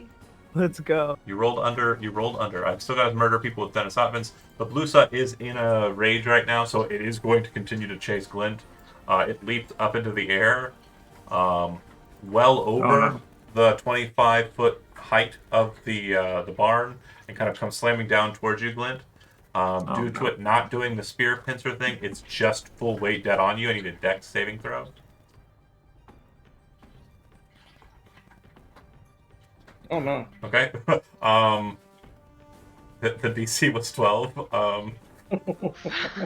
So it slams into you, and as it hits you, it kind of grounds you underneath it, and you feel the thatch underneath you break out from underneath it and you, and the two of you come slamming. Cassia, you see massive Flea and Glint slamming down into the stone. Glint, you're taking a total of 22 bludgeoning damage, and it looks like All right, I'm going to use the my... Blusa is actually prone on top of you as well, and it's taking damage from the fall. Good. I'm going to use my protective field. Okay. That's a reduce whole it. lot Said it of was flea 20 ass. 22. Instead of 22. That's going to be reduced by 6, so that'll be Or 16. 16. And just so we understand, it is fallen prone, and because it's large and because of its spacing, you are underneath it, so you are technically restrained while you're prone. Mm. You can get out, but you'll have the restrained conditions so long as you don't get up. Mm. All right? Now, if I were to move it 5 feet away, would it be off of me? You can try, but I will, again, note, Blusa are very difficult to force to move or knock prone. Just a heads up. I don't know if you've ever seen a flea. Fucker. Why can't I do it? Why can't I grab this son of a bitch? Balgar, you are up. You do watch the Blusa leap up into the air and slam onto Chad and through there. You can also, from the window sides, you can see into the space. John, Where's you Chad? skipped my guys. Oh, yeah, sorry. Thank you. Let me kill you. Okay. So you're on there with him. Good boy. Yeah. You currently don't have the mounting that he has. Nope. Again, another note to why they can't really be pushed off their stuff. You see that he is well in Just saddle. strapped in. Yeah. You're jumping high up in the air. You're not going to... That would be I got stupid. you. I got you. It jumps in you. Yeah, he roller coaster strapped in. But yeah, he is going to leap up. Okay. And he's going to leap out as well onto the ship. I need you to make a strength athletics check to maintain your hold. DC 15. 9. All right. You have nothing that's benefiting you there, so you're going to Nope. shoot off of it. Roll a D100. This is to determine at what point of the jump you're flying. 50. Dead center, and so that means you're going to get the pretty decent amount of velocity there. Oh, that's the spirits. Spirit's flying. Nice. Spirit's not flying. You are. Shoot me away. Roll a D20. Okay. You slammed 14. into me. You slam into the side of the ship. You take 13 points of bludgeoning damage. As you kind of like see it coming, you kind of let go and kind of slam chest into the thing, kind of grapple onto the rail. And you can see him land and kind of look down at you, his spear kind of like flipping up, and he's like annoyed that you were able to outmaneuver him in this way. Alright. Then it goes to Balgar. Okay. Oh, Jesus. I'll start to step forward and look through the window. Mhm. Vicious mockery on the flea that's attacking Chad. Okay. That's probably going to take shrapnel damage from that. What do you I'm mean I'm you sorry, fell I through a did not fucking mean- roof? Hold on. You mean Sharp Note? Yes, the better one. Well, Vicious Mockery means that it'll attack Chad worse. But they both have their merits. Roll the damage, you hit it. Okay. Yee. Balgar done. Orlandus, you are up. Okay. Just to climb I'm on. 10 feet of movement to get back up onto the rail or onto the Okay, ship. okay. I was gonna ask, I'm on the side. Okay. Yeah. As you pull yourself up, you see there's a ballista mount kind of next to you, loaded and ready to go. And then there's him there, kind of like, on his mount, kind of spinning his spear to face you. Could I use the ballista mount and take a point blank shot or no? Yeah. So you don't have training in siege weaponry, I presume. So just Nope. go ahead and make a dex saving or a dex check to Okay. see if you can. So you just grab it, quickly wheel it over, and shoot it. Yeah. 8. Okay. Does anybody want to spend inspiration? Shouldn't he have advantage for it being like right in front of him? I mean, just... Not at all how ranged weapons It's actually work. the opposite. It's actually but it's a giant fucking ballista. But no one's spending their inspiration. Nobody has inspiration. Do I Shut not- up, Don't nerd. have it. Should I give inspiration out more often? I think I should. I have inspiration, I but think- I will I- never You spend deny it. me inspiration But so Joe, much. But Joe, if you spend it now, Jonah will be so happy. It's because of Jonah we're in this fight to begin with. Can I use my True. monthly paid DLC for this to be inspiration? That's fair. Yeah, that's fine. I'm gonna ask you, Jonah. Are you shooting the Rider or the Blusa?